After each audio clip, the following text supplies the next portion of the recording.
ഞാൻ പറയാറുണ്ട്, വന്ദനം അറിയിച്ചാൽ ഒരു പ്രതിവന്ദനം നല്ലതാ. ദൈവത്തെ സ്തുതിച്ചാട്ടെന്ന്. Price the Lord. ആരും മൗനമായിരിക്കരുത്. നമ്മുടെ ദൈവം സ്തുതികളുടെ മേൽ അധിവസിക്കുന്ന ദൈവമാണ്. നമ്മുടെ ദൈവം ആരാധനയ്ക്ക് യോഗ്യനായ ദൈവമാണ്. Price the Lord. ഒരു കാലത്ത് ഞാൻ പറഞ്ഞതാണ്, യേശു എന്ന പദം എൻ്റെ നാവിന്മേൽ എടുക്കത്തില്ലെന്ന്. സ്തോത്രം. ഇതിനെതിരെ ശക്തമായി എതിർത്ത് നിന്ന് ഈ പുസ്തകം വലിച്ചു കീറി കളഞ്ഞൊരു വ്യക്തിയാണ് ഞാൻ. ഇന്ന് യേശു ജീവിക്കുന്ന ദൈവമെന്ന് ആയിരങ്ങളുടെ നടുവിൽ വിളിച്ചു പറയുവാൻ സർവശക്തനായ ദൈവം എനിക്ക് ഭാഗ്യം തരുന്നത് എൻ്റെ കർത്താവ് ജീവിക്കുന്നത് കൊണ്ടാണ്. Price the Lord. സർവശക്തനായ ദൈവത്തിൻ്റെ പൊന്നുനാമം ഇവിടെ മഹത്വപ്പെടട്ടെ. സ്തോത്രം. ഇന്ന് രാത്രിയിൽ ഒരു വേദഭാഗം വായിക്കാം. എബ്രായ ലേഖനം 12-ാം അധ്യായം അതിൻ്റെ 1 മുതൽ ചില വേദഭാഗങ്ങളെ വായിച്ചിട്ട്. എബ്രായ ലേഖനം 12-ാം അധ്യായം.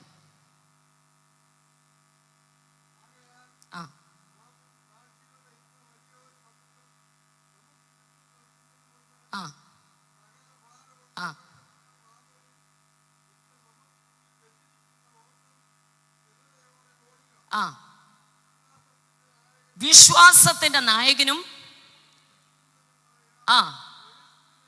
അടുത്തത് തൻ്റെ മുമ്പിൽ വെച്ചിരുന്ന സന്തോഷമോർത്ത് അവൻ അപമാനം അലക്ഷ്യമാക്കി ക്രൂശിനെ സഹിക്കുകയും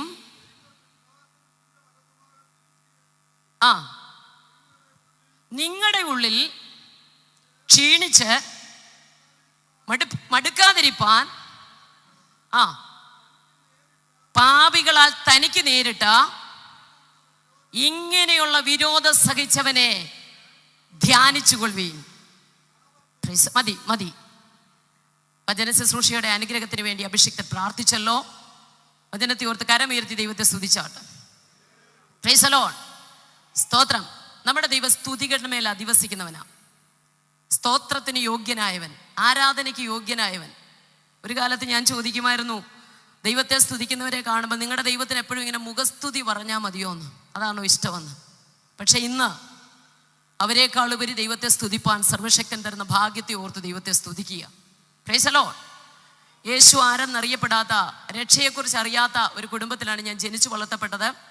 അറിയാവുന്ന രക്ഷയ്ക്ക് 30 ദിവസം, 60 ദിവസം, 90 ദിവസത്തെ കാലാവധിയുണ്ട്. കാലാവധി കഴിയുമ്പോൾ ആ രക്ഷ അഴിച്ചു കളയും. നിത്യമായ രക്ഷയെക്കുറിച്ച് അറിയത്തില്ലായിരുന്നു. എന്നാൽ ഞാൻ പഠിച്ചുകൊണ്ടിരിക്കുമ്പോൾ എൻ്റെ കൂടെ പഠിച്ച കൂട്ടുകാരിലൂടെയാണ് ഞാൻ ആദ്യമായി യേശു ക്രിസ്തുവിനെ കുറിച്ച് കേട്ടത്. അന്ന് ഈ വചനത്തിന് വിരോധമായി വളരെ ശക്തമായി സംസാരിച്ചു. വലിയ വിശദീകരണത്തിലേക്ക് പോകാതെ ഞാൻ പറയാം. ദൈവവചനം ക്രിസ്തീയ സ്ഥാപനമായിരുന്നു. ദൈവവചനം കേട്ടു. ആദിയിൽ വചനമുണ്ടായിരുന്നു, വചനം ദൈവത്തോടു കൂടിയായിരുന്നു, വചനം ദൈവമായിരുന്നു. സ്തോത്രം. കൊച്ചു പ്രായം മുതൽ മതപാഠശാലയിലൊക്കെ പഠിച്ച് അങ്ങനെ ഭക്തിയിലൊക്കെ വളർന്നു വന്നൊരു വ്യക്തിയാണ്. ഒരിക്കലും ബൈബിൾ അംഗീകരിക്കുവാൻ പറ്റില്ലായിരുന്നു. അത് മാത്രമേ ഞാൻ പറയുന്നുള്ളൂ. Price the Lord. അങ്ങനെ ദൈവവചനം കേട്ടു. ആദിയിൽ വചനമുണ്ടായിരുന്നു, വചനം ദൈവത്തോടു കൂടിയായിരുന്നു, വചനം ദൈവമായിരുന്നു. സ്തോത്രം. ആ വചനം കേട്ടപ്പോൾ ഞങ്ങൾ തിരുത്തി എഴുതി. ആദ്യ പ്രാർത്ഥനയുണ്ടായിരുന്നു, പ്രാർത്ഥന കാപ്പിയോട് കൂടിയായിരുന്നു, പ്രാർത്ഥന കാപ്പിയായിരുന്നു എന്നൊക്കെ പറഞ്ഞ് തിരുത്തി എഴുതും. അന്യഭാഷ പറഞ്ഞ് ആരാധിക്കുന്നവരുടെ അന്യഭാഷയൊക്കെ തിരുത്തി എഴുതും. ക്രിസ്തീയ പാട്ടുകളൊക്കെ തിരുത്തി എഴുതും. Price the Lord. യേശു ക്രിസ്തു ജീവിക്കുന്ന ദൈവമെന്ന് പറഞ്ഞപ്പോൾ അത് അംഗീകരിക്കുവാൻ കഴിയാതെ സത്യവേദ പുസ്തകം തുറന്നു തന്ന, സുവിശേഷത്തിന്റെ സത്യങ്ങളെ പൊരുൾ തിരിച്ച് പറഞ്ഞു തന്ന പ്രിയപ്പെട്ടവരുടെ നടുവിൽ വേദപുസ്തകത്തിന്റെ താളുകളെ വലിച്ചു കീറി തലയിലിട്ടിട്ട് പാരകന്റെ ചെരുപ്പ് കാലിൽ കിടന്ന് അതുകൊണ്ട് ചവിട്ടിയിട്ട് അതേ തുപ്പി പരിക്കനുള്ള സിമെന്റ് തറയിലേക്ക് അതിട്ട് ചവിട്ടി തേച്ചിട്ട് പറഞ്ഞു, നിങ്ങൾ പറയുന്ന യേശു ക്രിസ്തു ജീവിക്കുന്ന ദൈവമാണെങ്കിൽ അവന്റെ ശക്തി ഞാനൊന്ന് കാണട്ടെ.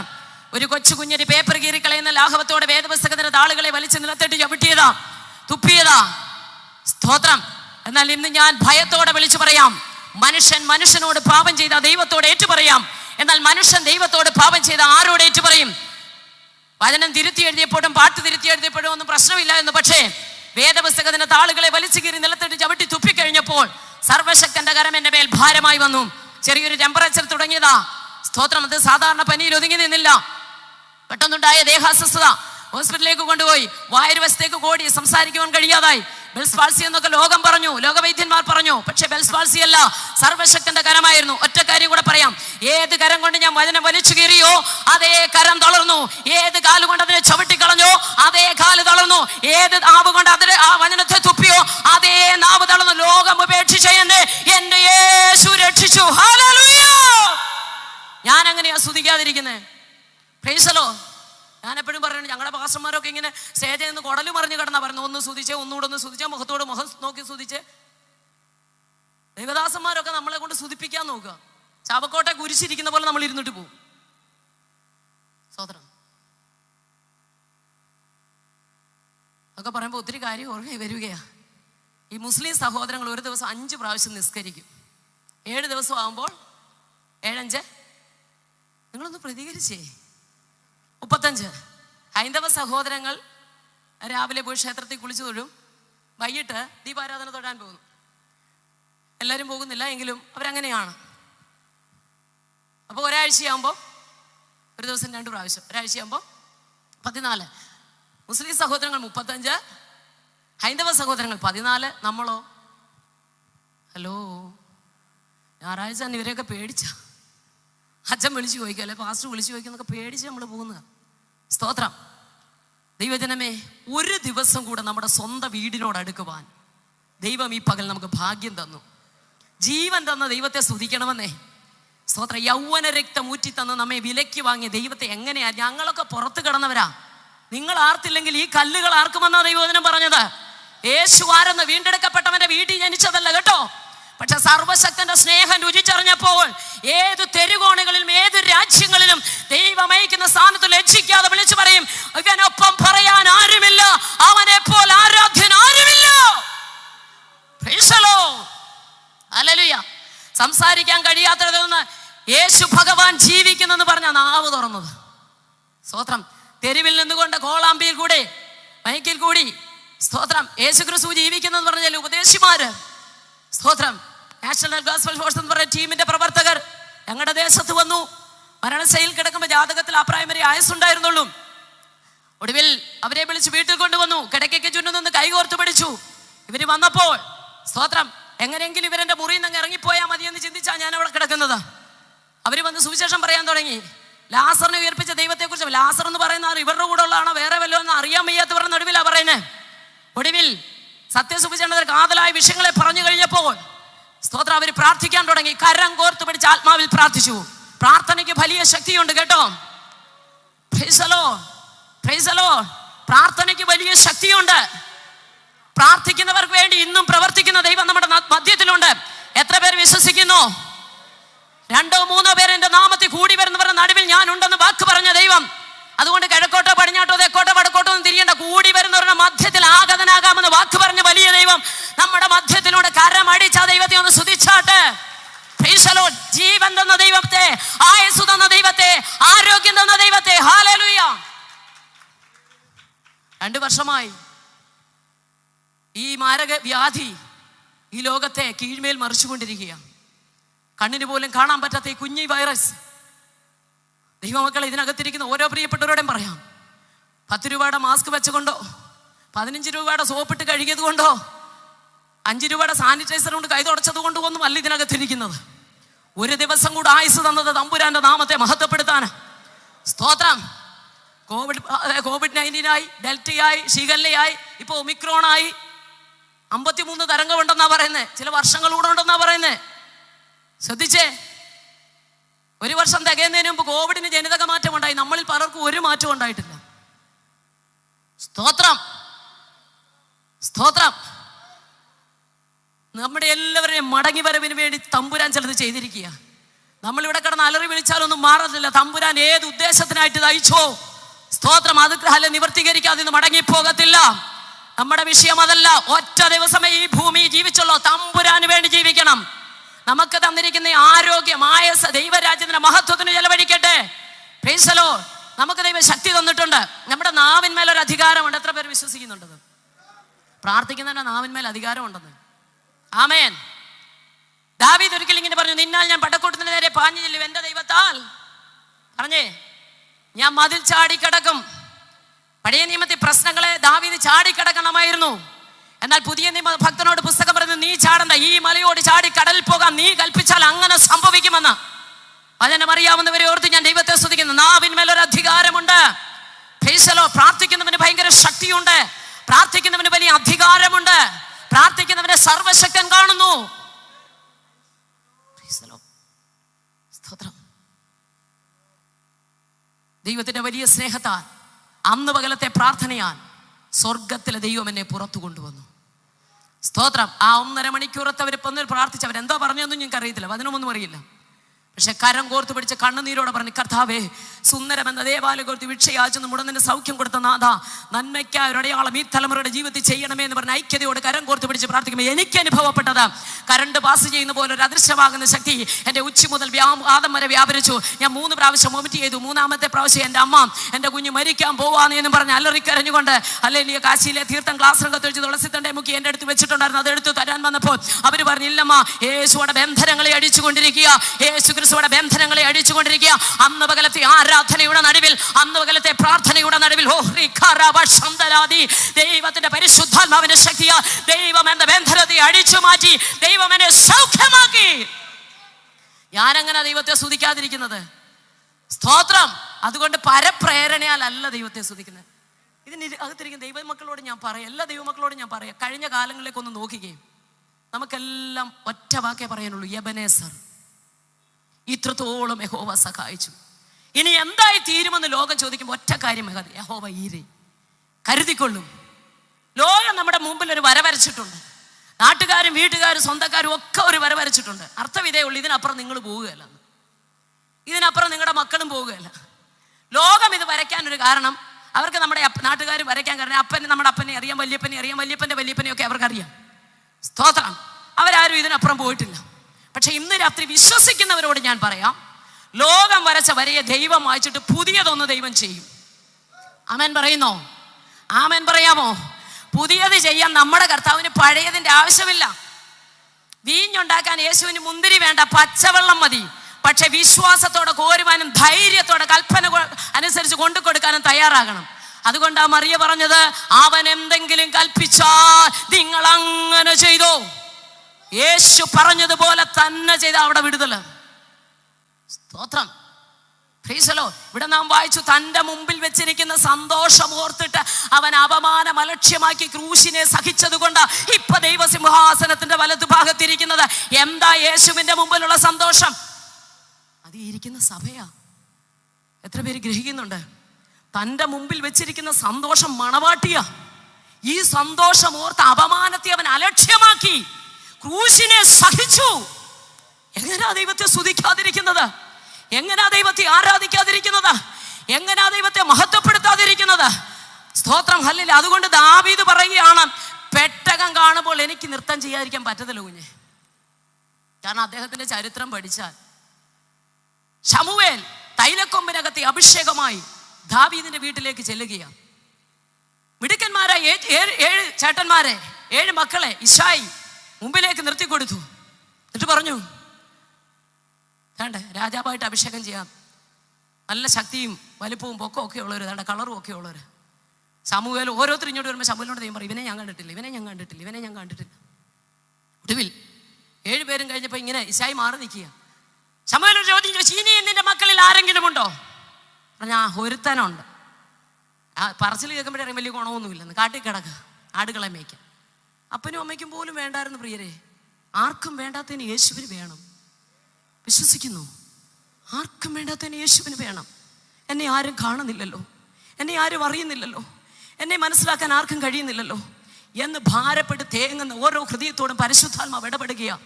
സ്തോത്രം. മിടുക്കന്മാരെ മാറ്റി നിർത്തിയിട്ട് നിന്റെ മേൽ തെരഞ്ഞെടുപ്പിന്റെ ശക്തി ദൈവം തന്നെങ്കിൽ ഒരു കാര്യം മനസ്സിലാക്കിക്കോ, നിന്നെക്കുറിച്ച് സ്വർഗീയ ദൈവത്തിന് വലിയ പ്ലാൻ ഉണ്ട് കേട്ടോ. ദൈവത്തിന് വലിയ പദ്ധതിയുണ്ടെന്ന്. നിന്റെ നിന്ദകളെ ഉരുട്ടി മാറ്റുന്ന ദൈവം, നിന്റെ കഷ്ടതകളെ അറിയുന്ന ദൈവം, നിന്റെ അതിവേദന അറിയുന്ന ദൈവം ഇന്ന് രാത്രി പന്തലിനകത്ത് വന്നിട്ടുണ്ട്. അവൻ ഹൃദയങ്ങളെ ശോധന ചെയ്യുന്ന ദൈവമാ.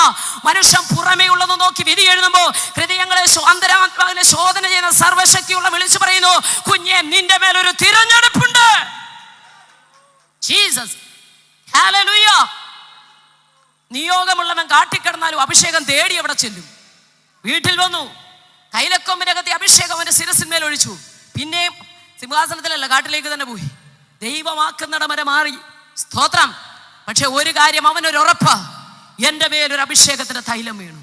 തെരഞ്ഞെടുപ്പിന്റെ വില മനസ്സിലാക്കുന്ന ഓരോ ദൈവമക്കളെ ഓർത്ത് ഞാൻ ദൈവത്തെ സ്തുതിക്കുക. ശിരസിന്മേൽ അഭിഷേകം വീണു കഴിഞ്ഞപ്പോൾ അവൻ ആള് മാറിയവനെ പോലെ ആയി. അതെങ്ങനെ മനസ്സിലാക്കി? ഏലാ താഴ്വരയിൽ 40 ദിവസം ഒരു രാജ്യത്തെ തന്നെ വെല്ലുവിളിച്ചു കൊണ്ടുവന്ന മല്ലനായ ഗോലിയാത്ത് വെല്ലുവിളിച്ചു നിൽക്കുമ്പോൾ, രാജാവും പരിവാരങ്ങളും വിറച്ചുകൊണ്ട് നിൽക്കുമ്പോൾ, ബാലനായ ദാവീദ് അതേ അവിടെ ചെന്ന് കൊട്ടാരത്തിൽ ചെന്നു. ചേട്ടന്മാരൊക്കെ ചോദിച്ചു, നിനക്കിവിടെ എന്നാ കാര്യം? അവൻ പറഞ്ഞു, ഞാൻ ഈ മല്ലനോട് എതിർത്ത് നിൽക്കാൻ വന്നതാ. രാജാവിന്റെ ചെവിയിൽ അതെത്തി. ശൗൽ അറിയാം ഈ കുഞ്ഞു പോയാൽ എന്നാ ചെയ്യാനാ. പടച്ചട്ടയും കിരീടവും ഒക്കെ അങ്ങോട്ട്, വാളും ഒക്കെ അങ്ങോട്ട് കൊടുത്തു, പരിചയം കൊടുത്തു. 2 സ്റ്റെപ്പ് വെച്ചപ്പോൾ പറഞ്ഞു, ഞാനിത് ശീലിച്ചിട്ടില്ല, എടുത്ത് ദൂരെ കളഞ്ഞു. സ്തോത്രം. ലോകത്തിന്റെ ഒന്നും കൊണ്ടല്ല ദൈവം നമുക്ക് ജയം തരുന്നത്. സ്തോത്രം. ദൈവം തെരഞ്ഞെടുത്തവന് ദൈവം ജയം തരുന്നത് ലോകത്തിലെ ഒന്നും കൊണ്ടല്ലെന്ന്. സ്തോത്രം. മാറ്റിക്കളഞ്ഞു.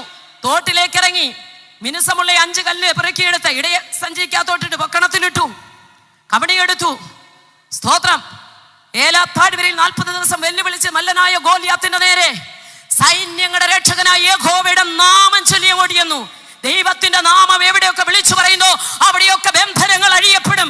ദൈവത്തിന്റെ നാമം എവിടെയൊക്കെ പ്രസിദ്ധമാകുന്നു അവിടെ വെല്ലുവിളിച്ചു നിൽക്കുന്ന മല്ലനായ ഗോലിയാത്തിന്റെ ശക്തികൾ തകരുവാനിടയായിരുന്നു. നിന്റെ കൂടാരത്ത്, നിന്റെ ദേശത്തെ അടക്കി ഭരിക്കുന്ന പൈശാചിക ശക്തികളുടെ മേൽ, വെല്ലുവിളികളുടെ മേൽ അഭിഷേകമുള്ള നിന്നെ ദൈവം ആക്കി വെച്ചിരിക്കുന്നത്. ഇതിനോട് എതിർത്ത് നിൽക്കാൻ ആരുടെ നാമത്തിൽ? ഞാനും നിങ്ങളും ആരാധിക്കുന്ന നമ്മുടെ ദൈവത്തിന്റെ നാമത്തിൽ. എങ്ങനെയെങ്കിലും ഒക്കെ അങ്ങ് ജീവിച്ച് അങ്ങ് പോകാമെന്ന് വിചാരിച്ചാൽ അക്കരയ്ക്ക് പോകാൻ പറ്റില്ല. സ്തോത്രം പറയത്തില്ലെന്ന് എനിക്കറിയാം. ഞങ്ങൾക്കൊക്കെ പിന്നെ അങ്ങനെ ഒരു കുഴപ്പമുണ്ട്. ഓർത്തഡോക്സ് അച്ഛന്മാരുടെ വൈഫുമാരാ സ്തോത്രം YWC മീറ്റിങ്ങിന് വിളിച്ചു, ഞാൻ പോകാറുണ്ട്. സ്തോത്രം. CSI മീറ്റിങ്ങിന് പോകാറുണ്ട്, പെന്തക്കോസ്ത് മീറ്റിങ്ങിന് പോകാറുണ്ട്. എവിടെ ആര് വിളിച്ചാലും എൻ്റെ യേശുവിനെ ഞാൻ ഉയർത്തും. സ്തോത്രം. കാരണം ഒറ്റ കാര്യമുള്ള, അവനൊപ്പം പറയാൻ ആരുമില്ല, അവനെ പോലെ ആരാധ്യനായിട്ട് ആരുമില്ല. Praise God. സ്തോത്രം. ദൈവത്തിന്റെ നാമത്തിൽ അവൻ അങ്ങോട്ട് ചെന്നു. മല്ലനായ ഗോലിയാത്തിന് ചിരി വരികയാ. എൻ്റെ വടിയും കമ്പും ഒക്കെ ആയിട്ട് എൻ്റെ നേരെ കയറി വരുന്ന കണ്ടോ, നായയുടെ നേരെ വരുന്ന പോലെ. സ്തോത്രം. നീ നിന്ദിച്ചിട്ടുള്ള ഇസ്രായേലിന്റെ നിരകളുടെ ദൈവമായ സൈന്യങ്ങളുടെ യഹോവയുടെ നാമത്തിലാണ് ഞാൻ വരുന്നത്. സ്തോത്രം.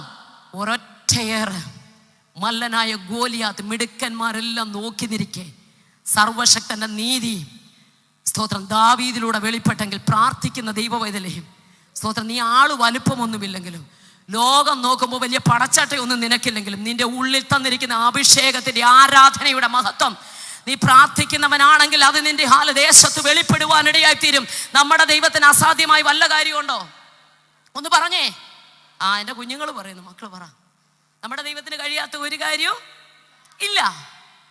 ലൂക്കോസിന്റെ സുവിശേഷം 1-ാം അധ്യായം സ്തോത്രം 9 മുതൽ താഴോട്ടുള്ള വാക്യത്തിൽ വായിച്ച സമയം കളയാൻ ഞാൻ ആഗ്രഹിക്കുന്നില്ല. നിങ്ങൾ വീട്ടിൽ പോയി വായിച്ചാൽ മതി, ഞാൻ വേഗത്തിൽ പറഞ്ഞു വിടാം. സ്തോത്രം. കൂറിന്റെ ക്രമപ്രകാരം ആലയത്തിൽ വന്ന് ശുശ്രൂഷ ചെയ്യുന്ന സഖരിയ പുരോഹിതൻ ശുശ്രൂഷയ്ക്കായിട്ട് ആലയത്തിനകത്തേക്ക് ചെന്നു. നമുക്കറിയാം അവിടെ സഖരിയ പുരോഹിതനല്ലാതെ മറ്റാർക്കും അതിനുള്ളിൽ കടക്കാൻ സാധ്യമല്ല. ജനമെല്ലാം പ്രാകാരത്തിൽ നിൽക്കുക. സ്തോത്രം. പുരോഹിതൻ അകത്ത് കടന്നു. ശുശ്രൂഷ ചെയ്തുകൊണ്ടിരിക്കുമ്പോൾ പെട്ടെന്ന് ദൈവത്തിന്റെ ദൂതൻ പുരോഹിതന്റെ നടുവിൽ ഇറങ്ങി വന്നു. സ്തോത്രം. നമ്മളായിരുന്നെങ്കിലോ? സ്തോത്രം. ആർക്കും അതിനകത്തോട്ട് വരാൻ പറ്റില്ല. ജനമെല്ലാം വെളിയിൽ നിൽക്കുക. ഒറ്റ മനുഷ്യ ജീവിക്കാൻ അത് കയറാൻ പറ്റില്ല. പക്ഷെ ഇങ്ങനെ ശുശ്രൂഷ ചെയ്തുകൊണ്ടിരിക്കുമ്പോൾ പെട്ടെന്ന് സ്വർഗത്തിൽ ദൂതൻ ഇറങ്ങി വന്ന് നമ്മളെന്തോ ചെയ്യും? നിങ്ങളോടൊന്നും മിണ്ടെന്ന് ഞാൻ തന്നെ വാദിയും പ്രതിയാകുമോ? സ്തോത്രം. ചേസലോ ദൈവമക്കളെയൊക്കെ കാണുമ്പോൾ ഒത്തിരി സന്തോഷമുണ്ട് കേട്ടോ. സ്തോത്രം. ഒത്തിരി സന്തോഷമുണ്ട്. കാരണം നമ്മളെല്ലാം കൂടി ഇങ്ങനെ സ്വർഗത്തിൽ നിൽക്കുന്ന ആ ഒരു അനുഭവമാണ് നമ്മുടെ ഓർമ്മയിലേക്ക് വരുന്നത്. സ്തോത്രം. ശ്രദ്ധിച്ചേ. പുരോഹിതനകത്ത് നിൽക്കുക. ദൂതൻ അവിടെ ഇറങ്ങി വന്നു. സഖരിയാവേ, പുരോഹിതനെ വിളിക്കുക, ഭയപ്പെടേണ്ട, നിന്റെ പ്രാർത്ഥനയ്ക്ക് ഉത്തരമായി നിന്റെ ഭാര്യ എലിസബത്ത് നിനക്കൊരു കുഞ്ഞിനെ പ്രസവിക്കും. അവന് യോഹന്നാൻ എന്ന് പേരിടണം. അവനെ ഞാൻ വലിയവനാക്കും. സ്തോത്രം. കർത്താവിന് വഴിയൊരുക്കുവാൻ ഇങ്ങനെ കുറെ കാര്യങ്ങൾ, വാഗ്ദത്തങ്ങൾ പുരോഹിതനായ സഖരിയാവിനോട് ദൂതൻ പറഞ്ഞപ്പോൾ സഖരിയാവ് ദൂതന്റെ മുഖത്തോട് നോക്കിയിട്ട് ഇരിക്കും, ഞാനിത് എന്തോന്നിനാൽ അറിയുമെന്ന്. ഹലോ. സ്തോത്രം, സ്തോത്രം, സ്തോത്രം. സ്വർഗത്തിൽ നിന്ന് ദൂതൻ ഇറങ്ങി അടുത്ത് വന്ന് പറഞ്ഞാലും ചിലരെന്ത് ചെയ്യത്തില്ല. നിങ്ങൾ സ്തോത്രം പറഞ്ഞില്ലേലും, നിങ്ങൾ മിണ്ടിയില്ലേലും ഞാൻ മിണ്ടും. ഞാൻ ഈ തെരുവിൽ പ്രസംഗിക്കുന്ന ഒരാളാണ്. അവിടെ നിങ്ങൾക്കറിയാമല്ലോ, ഞങ്ങളൊക്കെ കവലകളിൽ പ്രസംഗിക്കുമ്പോൾ അവിടെ ഗ്ലോറി പറയാനും സ്വോത്രം പറയാനും ചിരിക്കാനും ഒന്നും ആരുമില്ല. ഉടുത്ത മുണ്ടൊക്കെ ഉയർത്തി ഉടുത്ത് മീശയിലൊക്കെ തടവി ചേട്ടായിമാരൊക്കെ മാറി നിൽക്കും. അവരുടെ നടുവിലായി യേശുവിനെ ഉയർത്തുന്നത്. സകല സൃഷ്ടികളോട് സുവിശേഷം പറയണമെന്ന് ഇതിനകത്തിരിക്കുന്ന ഓരോരുത്തരെയും ദൈവം ഏൽപ്പിച്ചിരിക്കുന്ന ദൗത്യമാണ്. 4 ചുവരിനകത്ത് ഒതുങ്ങുന്നതല്ല ക്രിസ്തീയ ജീവിതം. 4 ചുവരിനകത്ത് ഒതുങ്ങുന്നതല്ല ക്രിസ്തീയ ജീവിതം. നിന്നെ വിടുവിച്ച ദൈവത്തെ നീ സാക്ഷീകരിക്കണം.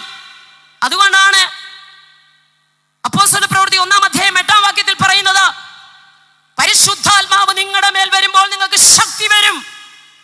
ശക്തി വരുമ്പോൾ യഹൂദയിലും യെരുശലേമിലും ശമരിയിലും ഭൂമിയുടെ അറ്റത്തോളം എന്റെ സാക്ഷികളായി മാറണം.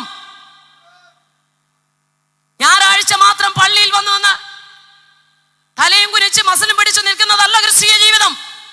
നിനക്ക് തന്നിരിക്കുന്ന ഒരൊറ്റ ദിവസമേ ഉള്ളെങ്കിൽ നീ വചന വ്യവസ്ഥ പ്രകാരം ജീവിച്ച് നിത്യതയ്ക്ക് ഓഹരിക്കാരനായി മാറണം. ഇന്നിവിടെ നിന്ന് ആരാധിക്കുന്ന നമ്മളിൽ നാളെ ഈ സ്റ്റേജിൽ, നാളെ ഈ പന്തലിനകത്ത് എത്ര പേരുണ്ടാകുമെന്ന് നമുക്കറിയത്തില്ല. പക്ഷേ ഒരൊറ്റ ദിവസമേ ജീവിച്ചുള്ളെങ്കിലും അറിഞ്ഞ സത്യത്തിന് വേണ്ടി നിന്ന് പൊന്നു തമ്പുരാന്റെ നാമം മഹത്വപ്പെടുത്തണം. സഖരിയാവിന് വിശ്വസിക്കാൻ പറ്റുന്നില്ല. സഹോദരങ്ങളെ, നിങ്ങളൊന്ന് ഭാവനയെ കണ്ടേ. അദ്ദേഹം പുരോഹിതനല്ലേ, ഇവിടെ നിന്ന് ശുശ്രൂഷിക്കുമ്പോൾ സ്വർഗത്തിൽ നിന്ന് ദൂതൻ വന്നാൽ വിശ്വസിക്കാതിരിക്കാൻ പറ്റുമോ? സ്തോത്രം. ദൂതൻ വന്നിട്ട്, പഴയ നിയമത്തിലൊരു ബിലയാമുണ്ട്. കഴിഞ്ഞ ദിവസം ഞാനിങ്ങനെ വായിച്ചപ്പോൾ കഴുത സംസാരിച്ചു. നിങ്ങൾ വായിച്ചിട്ടുണ്ടോ? ഉണ്ട്. എനിക്കറിയാം, വചനത്തിൽ തിറവുള്ളവരാ. പ്രത്യേകിച്ച് ഈ സഭയോടുള്ള ബന്ധത്തിൽ നിൽക്കുന്നവരെല്ലാം ഇവിടെ എപ്പോഴും മീറ്റിങ്ങുകളൊക്കെ നടക്കുന്നതാണല്ലോ. സ്തോത്രം. അതിനുവേണ്ടി പ്രിയ പിതാവ് ഒത്തിരി ഉത്സാഹമുള്ള വ്യക്തിയാണ്, എനിക്കറിയാം. ശ്രദ്ധിക്കണം. സ്തോത്രം. ബിലയാമിന്റെ കഴുത എന്ത് ചെയ്തു? കഴുത സംസാരിച്ചു. എന്നിട്ട് പോലും പ്രവാചകന് കഴുത മനുഷ്യഭാഷയിൽ സംസാരിച്ചെന്ന്. നിങ്ങളൊന്ന് ഭാവനയെ കണ്ടേ. അപ്പോട്ടെ, കഴുതയായിട്ട് നമുക്കറിയത്തില്ല. പശു ആടിനെയൊക്കെ നമ്മൾ കണ്ടിട്ടുണ്ടല്ലോ. വളർത്തുന്ന ആൻറ്റിമാരൊക്കെ ഇവിടെ ഇരിപ്പുണ്ട്. രാവിലെ എരുത്തിലിനകത്തോട്ട് പാത്രമായിട്ട് പശുവിനെ കറക്കാൻ ചെല്ലുമ്പോൾ, അമ്മമ്മ ഇന്നെന്താ ഇത്ര ലേറ്റ് ആയെന്ന് പശു ചോദിച്ചാ, പാത്രം ഇട്ടോ ഒറ്റ എവിടോട്ടോ ഓടുന്നതെന്ന് അറിയില്ല. ഇത് ദൂത സ്വർഗത്തിൽ നിന്ന് ഇറങ്ങി വന്ന് സംസാരിച്ചിട്ട് ഞാനിതെന്തോന്നിനാൽ അറിയും? ദൂതന്റെ മുഖത്തോട്ട് നോക്കി ചോദിക്കുക. കാരണം പറഞ്ഞ എന്താണെന്നറിയാമോ? ഞാൻ വൃദ്ധനും എൻ്റെ ഭാര്യ വയസ്സി എന്നവള് എങ്ങനാ സംഭവിക്കുന്നേ? ദൂതനൊന്ന് മുഖത്തോട്ട് സൂക്ഷിച്ചു നോക്കി പുരോഹിതനെ. എന്നിട്ട് പറഞ്ഞു, ഞാൻ ദൈവസന്നിധിയിൽ നിൽക്കുന്ന ഗബ്രിയേലാ. തക്ക സമയത്ത് നിവർത്തി വരാനുള്ള എന്റെ വാക്ക് നീ വിശ്വസിക്കാത്തത് കൊണ്ട് ഇത് സംഭവിക്കും. പക്ഷെ നിന്റെ വായടഞ്ഞു പോകും.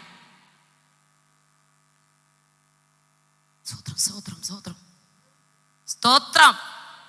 ഹല്ലേലൂയ. ഹല്ലേലൂയ പറയണ സ്വർഗത്തിലെ ഭാഷയാ.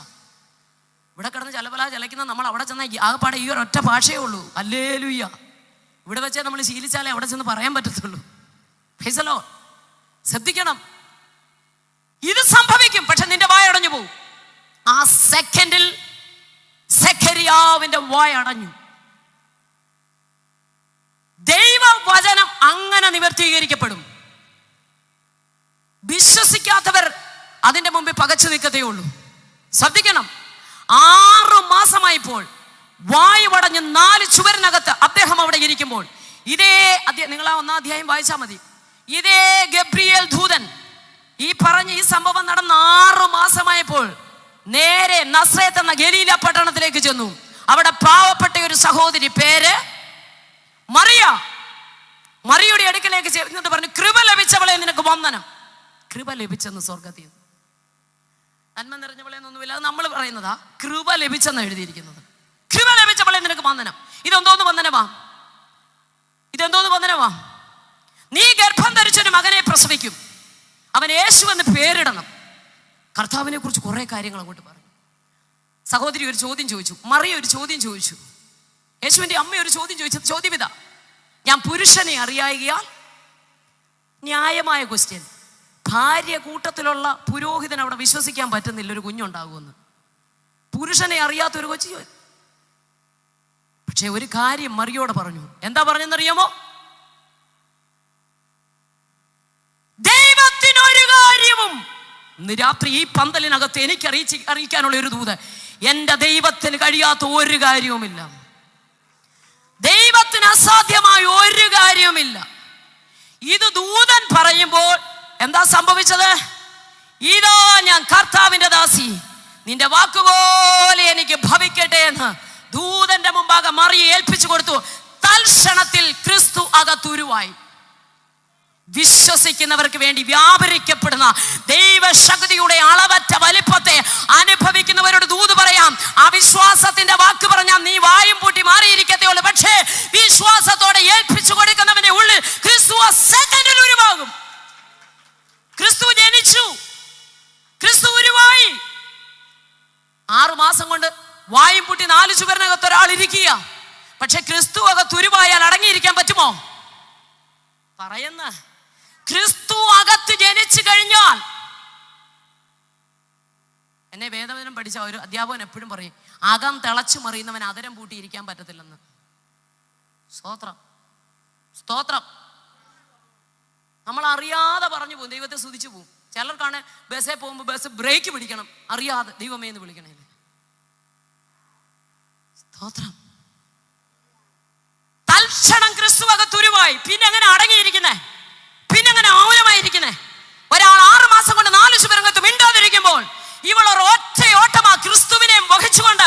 യേശു ക്രിസ്തു അകത്തുരുവായിട്ടുണ്ടെങ്കിൽ ക്രിസ്തുവിന്റെ ആത്മാവിന്റെ ശക്തി ഒരുവന് വ്യാപരിച്ചു കഴിഞ്ഞാൽ അവന് ദൈവത്തെ മഹത്വപ്പെടുത്താതിരിക്കാൻ കഴിയത്തില്ല, അവർക്ക് സ്തുതിക്കാതിരിക്കാൻ കഴിയത്തില്ല, അവർക്ക് ദൈവവേല വിശ്വസ്തയോടെ ചെയ്യാതിരിക്കാൻ കഴിയത്തില്ല. ഹല്ലേലൂയ. അവൾ ഓടി മലനാട്ടിലേക്ക്, ചാർച്ചക്കാരിയെ എലിസബത്തിന്റെ അടുക്കലേക്ക് ഓടി. സ്തോത്രം. ഓടി എലിസബത്തിനെ വന്ദനം ചെല്ലുമ്പോൾ അവിടെ ഉള്ളിൽ പിള്ള തുള്ളുവാനിടയായി തീർന്നു. അങ്ങനെയെങ്കിൽ ക്രിസ്തു അകത്ത ഉരുവായ വ്യക്തി ഒരുവളൊരു സുവിശേഷം പറയുമ്പോൾ, ഒരുവനോട് സുവിശേഷം പറയുമ്പോൾ, അവരൊരു സ്തോത്രം പറയുമ്പോൾ, അവരൊരു ശുശ്രൂഷ ചെയ്യുമ്പോൾ അവിടെ ചലനാത്മകമായ പരിശുദ്ധാത്മാവിന്റെ പ്രവൃത്തി വെളിപ്പെടുവാനിടയായി തീരും. അങ്ങനെയെങ്കിൽ ഇന്ന് രാത്രി ഇവിടെ ആയിരിക്കുന്ന എല്ലാ പ്രിയപ്പെട്ടവരോട് പറയാം, ദൈവശക്തിയുടെ അളവറ്റ വലിപ്പം നിന്റെ അകത്ത് തിളച്ചു മറിയുന്നെങ്കിൽ ശുശ്രൂഷയിൽ അത് വെളിപ്പെടും. അത് ജനത്തിന് വിടുതലായി തീരും, ആത്മാക്കൾക്ക് വിടുതലായി തീരും, ദേശത്തിന് ഉദ്ധാരണത്തിന് കാരണമായി തീരും. ജീസസ്. നമ്മുടെ ദൈവത്തിന് അസാധ്യമായി വല്ലതും ഉണ്ടോ? അതുകൂടെ ഇടയ്ക്ക് പറയാം, ഉണ്ടോ? സ്തോത്രം. നമ്മുടെ യേശുവിനോടുള്ളത് വെറും ഒരു സ്നേഹമായി മാറരുത് കേട്ടോ, അതൊരു പ്രേമമായി മാറണം. ഹലോ, അത് നമ്മുടെ പിള്ളേരോട് ചോദിച്ചാൽ അതറിയാം. സ്തോത്രം. വെറും ഒരു സ്നേഹമാകരുത്, പിന്നെന്താകണം? പ്രേമമായി മാറണം. അതിന് അപ്പൻ തടസ്സമല്ല, അമ്മ തടസ്സമല്ല, വീട്ടുകാരും നാട്ടുകാരും സ്വന്തക്കാരും ഒന്നും തടസ്സമല്ല. അതുകൊണ്ട് ആ പാട്ടുകാരനൊരിക്കൽ പാടി, പ്രേമം എന്നിൽ വർദ്ധിക്കുന്നേ ഞാൻ പാടിയേനെ, പക്ഷെ ഇവരെന്നെ കളിയാക്കും. സ്തോത്രം. വലിയ പാട്ടുകാർ ഇവിടെ ഇരിക്കുമ്പോൾ സ്തോത്രം. പ്രേമം എന്നിൽ വർദ്ധിക്കുന്നേ പ്രിയനോട് ചേരുവാൻ. യേശുവിനോടുള്ളതൊരു പ്രേമമായി മാറട്ടെ പ്രിയരെ. അവൻ നിന്റെ പ്രാണന് വേണ്ടി എന്താ ചെയ്തത്? സ്തോത്രം. ദൈവത്തിന് അസാധ്യമായി വല്ല കാര്യമുണ്ടോ? ഉണ്ടോ? ഒരിക്കൽ പഴയ നിയമത്തിൽ മോശെ പറഞ്ഞു, ഗോത്രസംഖ്യക്കൊത്തവണ്ണം 12 വടിയെടുക്കണം. 12 വടി കൊണ്ടുവന്നിട്ട് ഒരൊറ്റ കെട്ടിനകത്താണ്. നിങ്ങൾ നോക്കിയ 12 ഉണങ്ങിയ വടി. എന്താണ്? ഉണങ്ങിയ 12 വടി ഗോത്രസംഖ്യക്കൊത്തവണ്ണം 12 എടുത്ത് ഒരു കെട്ടിനകത്താക്കി യഹോവയുടെ സന്നിധി കൊണ്ടുവച്ചു. എന്നിട്ട് പറയാ, ഞാൻ തെരഞ്ഞെടുക്കുന്ന ഒരു വടി തളിർക്കുമെന്ന്. തളിർക്കുക മാത്രമല്ല, വചനം അറിയാൻ ആന്റി പറ, പൂക്കും ബദാം ഫലം കായ്ക്കുമെന്ന്. ബൈബിൾ വായിക്കണം കേട്ടോ. നമ്മളെല്ലാവരും ബൈബിൾ ഒരു ദിവസം, ഒറ്റ ദിവസം പോലും വചനം ധ്യാനിക്കാതെ കിടക്കല്ലെന്ന്. അങ്ങനെ ഒരു സമർപ്പണത്തോടെ ഇവിടുന്ന് വിട്ട് പോകാവൂ. ലോകത്തിൽ കിടക്കുന്ന സകല മാസികകളും വായിക്കും. ഇതിനകത്തുനിന്ന് തോണ്ടൽ മാറ്റാൻ നമുക്കൊരു സമയവുമില്ല മൊബൈലിനകത്തുനിന്ന്. സ്തോത്രം. പക്ഷെ ഒരു കാര്യം മനസ്സിലാക്കുക ദൈവജനമേ, വചനമാണ് നമ്മളെ ജീവിപ്പിക്കുന്നത്. നമ്മുടെ അകത്തെ മനുഷ്യനെ ജീവിപ്പിക്കുന്ന എന്നാ? ദൈവവചനം. പുറത്തെ മനുഷ്യനെ മോടി പിടിപ്പിക്കാൻ നമ്മളെല്ലാം മിടുക്കരാ. അമ്മാമ്മ കഴിഞ്ഞ ആഴ്ച കണ്ടതിനെക്കാട്ടി നല്ലതായിട്ട് കറുത്തു പോയല്ലോ, അന്ന് ക്രീം മേടിച്ച് തേക്കും. അങ്ങ് ക്ഷീണിച്ചുണങ്ങി അങ്ങ് വല്ലാണ്ടായല്ലോ, ഉടനെ നാഗാർജുനെ പോയി എന്തെങ്കിലും മരുന്ന് മേടിച്ച് പുഷ്ടിപ്പെടുക. പുറമേ ഉള്ളവനെ പുഷ്ടിപ്പെടുക. അകത്തെ മനുഷ്യനെ കണ്ടാൽ ചിലരുടെ സോമാലിയയിലെ പട്ടിണിക്കോലവ. കാരണം വചനവും കിട്ടുന്നില്ല, ആത്മാവിന്റെ ചൈതന്യവും ഇല്ല. എങ്ങനെയെങ്കിലും വലിഞ്ഞ് സ്വർഗത്തിൽ കയറണം എന്ന് പറഞ്ഞാൽ നടക്കുകയല്ല. പണ്ട് ആറ്റിയിടിയിലെ അവറാച്ചൻ സ്വപ്നത്തിൽ സ്വർഗത്തിൽ പോയി. സ്വപ്നത്തിൽ അദ്ദേഹം സ്വർഗത്തിൽ പോയി. സ്വർഗ കവാടത്തിൽ ചെന്നപ്പോൾ ഒരു ദൂതൻ നിൽക്കുന്നു. ഞാൻ ഒരു കാര്യം പറയും, ഈ ലോകത്തിൽ എന്തെല്ലാം ചെയ്താലും സ്വർഗത്തിലോട്ടുള്ള പ്രമോഷൻ ഒന്നും നമുക്ക് കിട്ടുകയില്ല. തമ്പുരാൻ പറയുന്നത് അനുസരിച്ച് ജീവിക്കുന്ന ഒരുവന് മാത്രമേ.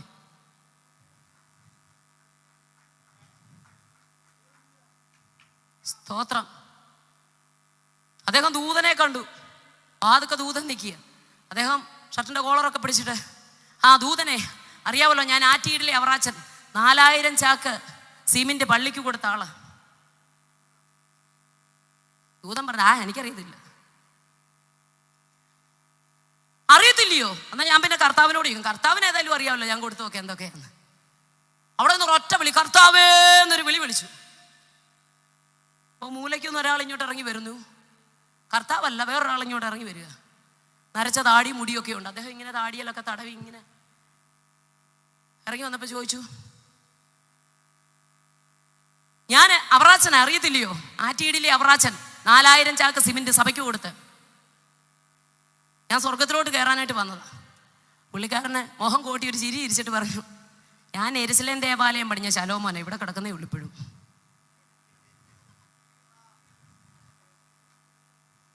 പള്ളിക്ക് സ്ഥലം കൊടുത്താലോ, പള്ളി പണിഞ്ഞു കൊടുത്താലോ?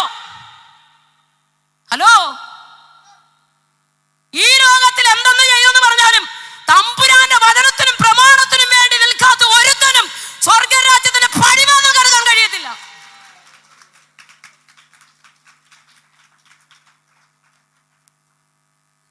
ഞാൻ വിദേശ രാജ്യത്ത് അമേരിക്കയിൽ പോയി.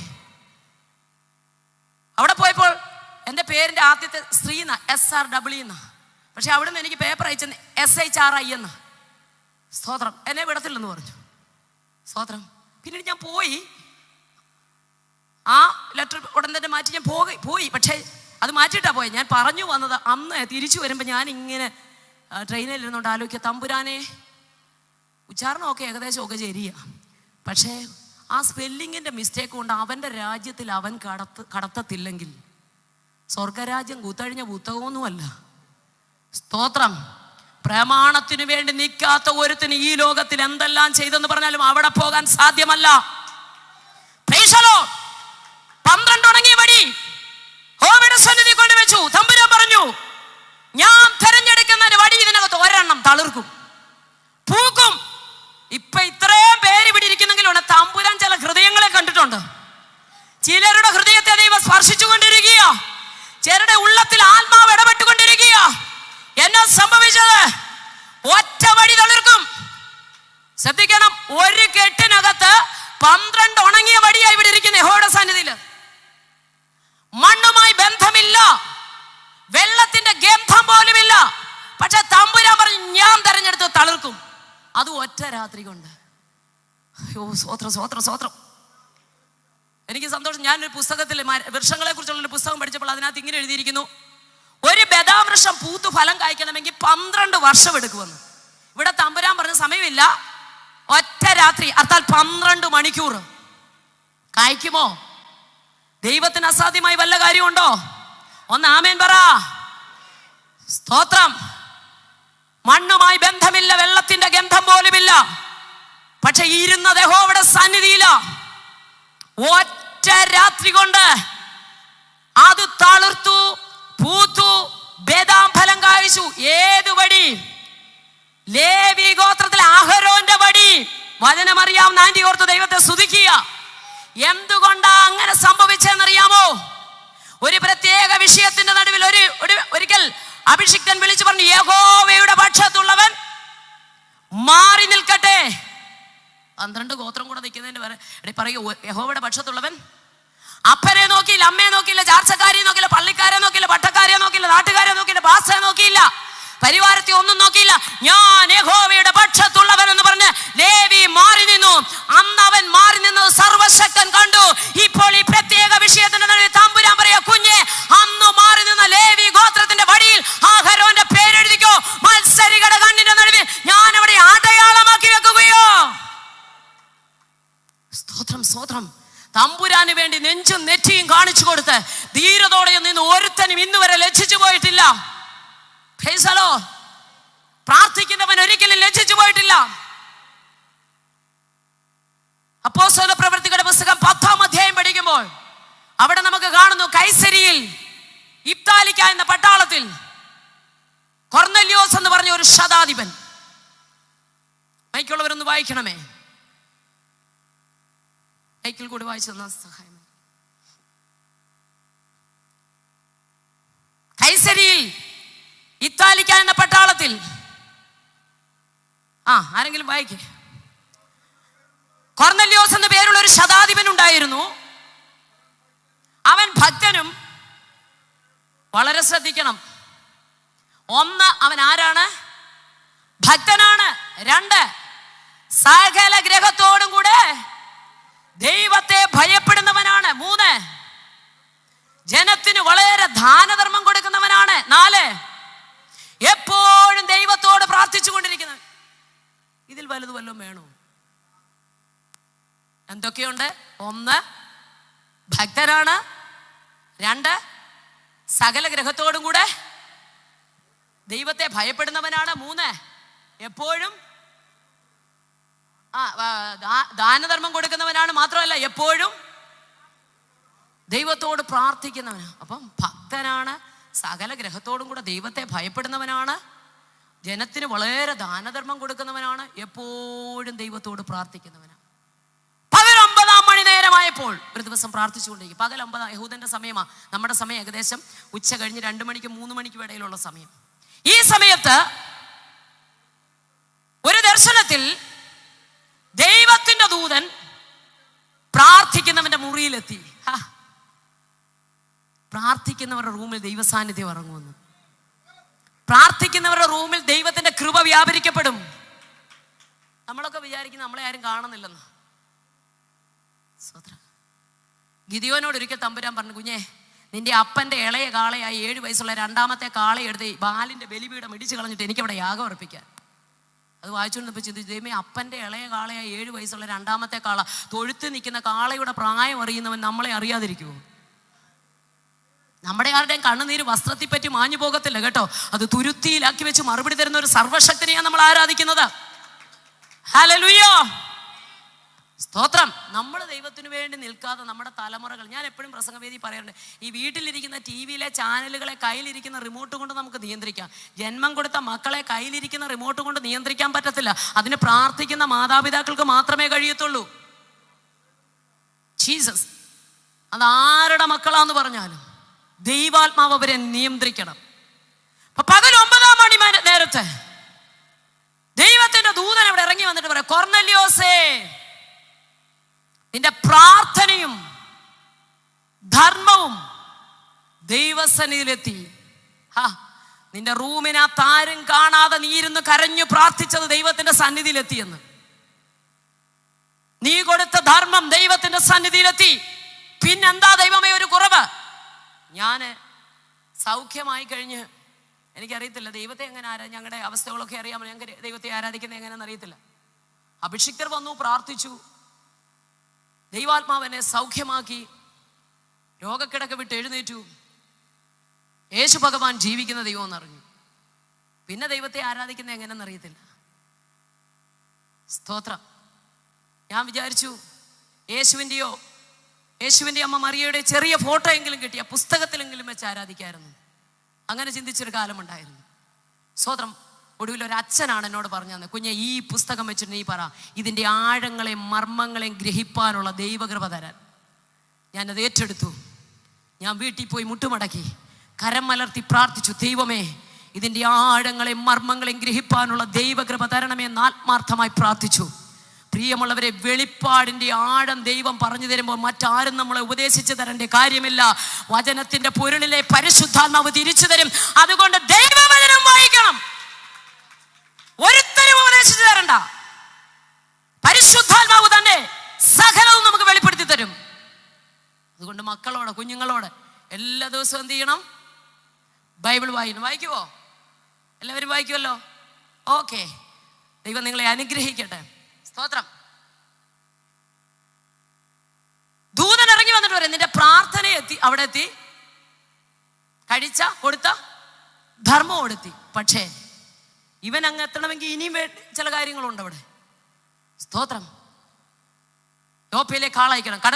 കടപ്പുറത്ത് തോൽക്കൊല്ലനായ ശീമോൻ വീട്ടിൽ വിളിച്ച് പ്രസംഗം കേൾക്കാൻ. എന്തിനാ പ്രസംഗത്തിന്റെ ആവശ്യം? ഇനിയൊരു പ്രസംഗം വേണോ? ഇനിയൊരു പ്രസംഗത്തിന്റെ ആവശ്യകത അവിടെ ഇല്ല.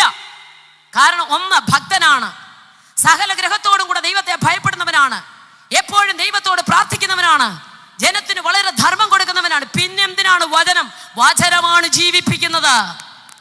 വചനത്തിന്റെ ശക്തിയാണ് ഒരുവനിൽ രൂപാന്തരം ഉണ്ടാകുന്നത്. വചനം ദൈവമാണ്. ആദിയിൽ വചനം ഉണ്ടായിരുന്നു, വചനം ദൈവത്തോടു കൂടിയായിരുന്നു, വചനം ദൈവമായിരുന്നു. എന്നെ തിന്നുന്നവൻ എൻ മൂലം ജീവിക്കും. കർത്താവിനെ എടുത്ത് ഭക്ഷിക്കാൻ ഒക്കുമോ? അതുകൊണ്ട് നമ്മളിത് വായിക്കുമ്പോൾ ഈ വചനം എവിടെ ആകും? പറഞ്ഞാട്ടെ, നമ്മുടെ ഉള്ളിലാകും. അതുകൊണ്ടാണ് യെരുശലേമിലേക്ക് പോയതായ സ്തോത്രം, ഹല്ലേലൂയ, യേശു കർത്താവ് ആ ശിഷ്യന്മാരുടെ കൂടെ നടക്കുമ്പോൾ സ്തോത്രം വചനം പറഞ്ഞപ്പോൾ അവർ ഉള്ള എന്ത് ചെയ്തെന്ന കത്തിക്കൊണ്ടിരുന്നെന്ന്. അകത്ത് വചനം ഉണ്ടെങ്കിൽ പ്രസംഗം കേൾക്കുമ്പോൾ, അച്ഛൻ സ്റ്റേജിൽ നിന്ന് പ്രസംഗിക്കുമ്പോൾ അകത്ത് വചനം ഉണ്ടല്ലേ കത്തലുണ്ടാകത്തുള്ളൂ. അല്ലാതെ നമുക്ക് അവിടെ ചുമ്മാ ഇരിക്കാനേ പറ്റുള്ളൂ. മാതാപിതാക്കൾ ബൈബിൾ തുറക്കത്തില്ല, പ്രാർത്ഥിക്കത്തില്ല, പക്ഷെ പിള്ളേരോട് പറയും എല്ലാ ദിവസവും ബൈബിൾ വായിച്ചോണം, എല്ലാ ദിവസവും പ്രാർത്ഥിച്ചോണം. സ്തോത്രം. നമുക്ക് നിയന്ത്രിക്കാൻ പറ്റില്ല. നാം മുട്ടുമടക്കുക, അമ്മ മുട്ടുമടക്കി പ്രാർത്ഥിക്കുന്നുണ്ടെങ്കിൽ, അമ്മമാരോട് ഒരു ദൂതൂടെ, വലിയ ദൗത്യം ദൈവം നമ്മളെ ഏൽപ്പിച്ചിട്ടുണ്ട് കേട്ടോ. ഹലോ, അമ്മമാരെല്ലാം ഇവിടെ ഇല്ലേ? അപ്പന്മാരതിൽ നിന്ന് ഒഴിവുള്ളവരെന്നല്ല, വലിയ ദൗത്യം ഏൽപ്പിച്ചിട്ടുണ്ട്. മോശയുടെ അമ്മ പേര് യോഖേബേദ്, വലിയ ദൗത്യം ഏൽപ്പിച്ചു ദൈവം. ഈ ഫറവോനി അടിമത്തത്തിൽ കിടക്കുന്ന ഇസ്രായേൽ ജനത്തെ മിസ്രൈമിൽ നിന്ന് പുറപ്പെടുവിക്കാൻ നായകനായി ദൈവം നിർത്തേണ്ട ആളാ അവളിൽ നിന്ന് പുറത്തു വന്നത്. വളരെ പ്രതികൂല. ഈ വാഗ്ദത്തമുള്ളവൻ എന്നും വെല്ലുവിളിയുണ്ട് കേട്ടോ. വാഗ്ദത്തമുള്ളവനെ എന്നും തകർത്ത് കളയാൻ പിശാച് നോക്കും. എത്ര പേര് മനസ്സിലാക്കുന്നു? വാഗ്ദത്തമുള്ളവൻ എന്നും.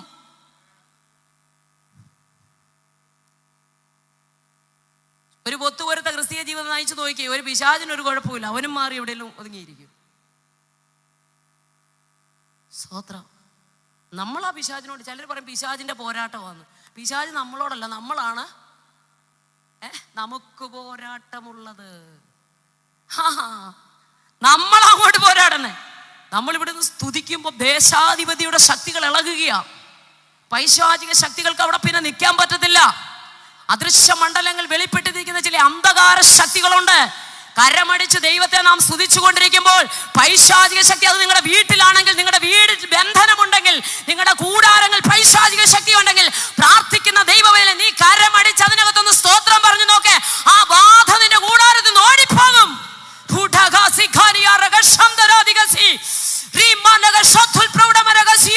പരിശുദ്ധാത്മാവിന്റെ ശക്തി ഒരുവന്റെ അകത്ത് വ്യാപരിച്ചു കഴിഞ്ഞാൽ അന്ധകാര ശക്തിക്ക് പിന്നെ വീട്ടിൽ സ്ഥാനമില്ല. അത് പ്രാപിക്കണം. ഒരു കാര്യം മനസ്സിലാക്കുക, ആരും നമ്മളെ ആത്മീയത്തിൽ വളർത്തത്തില്ല കേട്ടോ. പള്ളിയിലെങ്ങാനും, അത് എവിടെയാലും ഏത് കൂട്ടായ്മയ്ക്കാണെങ്കിലും ശക്തമായിട്ടൊന്ന് കൈയടിച്ച പിന്നെ തിരിഞ്ഞു നോക്കി, എന്നാ പറ്റി അമ്മാമ്മയ്ക്കെന്ന്. സ്തോത്രം. ഇന്നലെ വരെ ഒരു കുഴപ്പവും ഇല്ലായിരുന്നു. ആരും വളർത്തത്തില്ല കേട്ടോ. സകല എണ്ണം തളർത്തും, പക്ഷെ തന്നെത്താൻ ആത്മീയ വർധന വരുത്തിക്കണമെന്ന് ഇതിലെഴുതിയിരിക്കുന്നത്. ചിലർ വിചാരിക്കുന്നത് ആ പായും കൊണ്ടിട്ട് അല്ലെ കസേരയും വലിച്ചിട്ട് പായ മുട്ടുമടക്കി പാട്ടുപുസ്തകം കൊണ്ടുവച്ച് കൈയടിച്ച് അങ്ങനെ, അല്ലെങ്കിൽ ദൈവത്തെ അങ്ങോട്ട് സ്തുതിച്ചാൽ മാത്രമല്ല, ഏത് സമയത്തും ഡ്രൈവ് ചെയ്യുമ്പോൾ, കുക്ക് ചെയ്യുമ്പോൾ, വാഷ് ചെയ്യുമ്പോൾ, ഏത് സമയത്തും പൗലോസ് പറഞ്ഞു, ഏത് സമയത്തും നിങ്ങൾ ആത്മാവിൽ പ്രാർത്ഥിച്ചോണം. ഒരനർത്ഥവും നിനക്ക് ഭവിക്കയില്ല, ഒരു ബാധയും നിന്റെ കൂടാരത്തിൽ അടിക്കയില്ല. രാത്രിയിലെ ഭയം, പകൽ പരയ്ക്കുന്ന ആശ്രം, ഇരുട്ടി സഞ്ചരിക്കുന്ന മഹാമാരി, ഉച്ചയ്ക്ക് നശിപ്പിക്കുന്ന സംഹാരം ഒന്നും നിന്നോട് അടുക്കാതെ അല്ലെങ്കിൽ അവ വിട്ടു മാറണമെങ്കിൽ ദൈവസന്നിധി സ്തോത്രം പറ.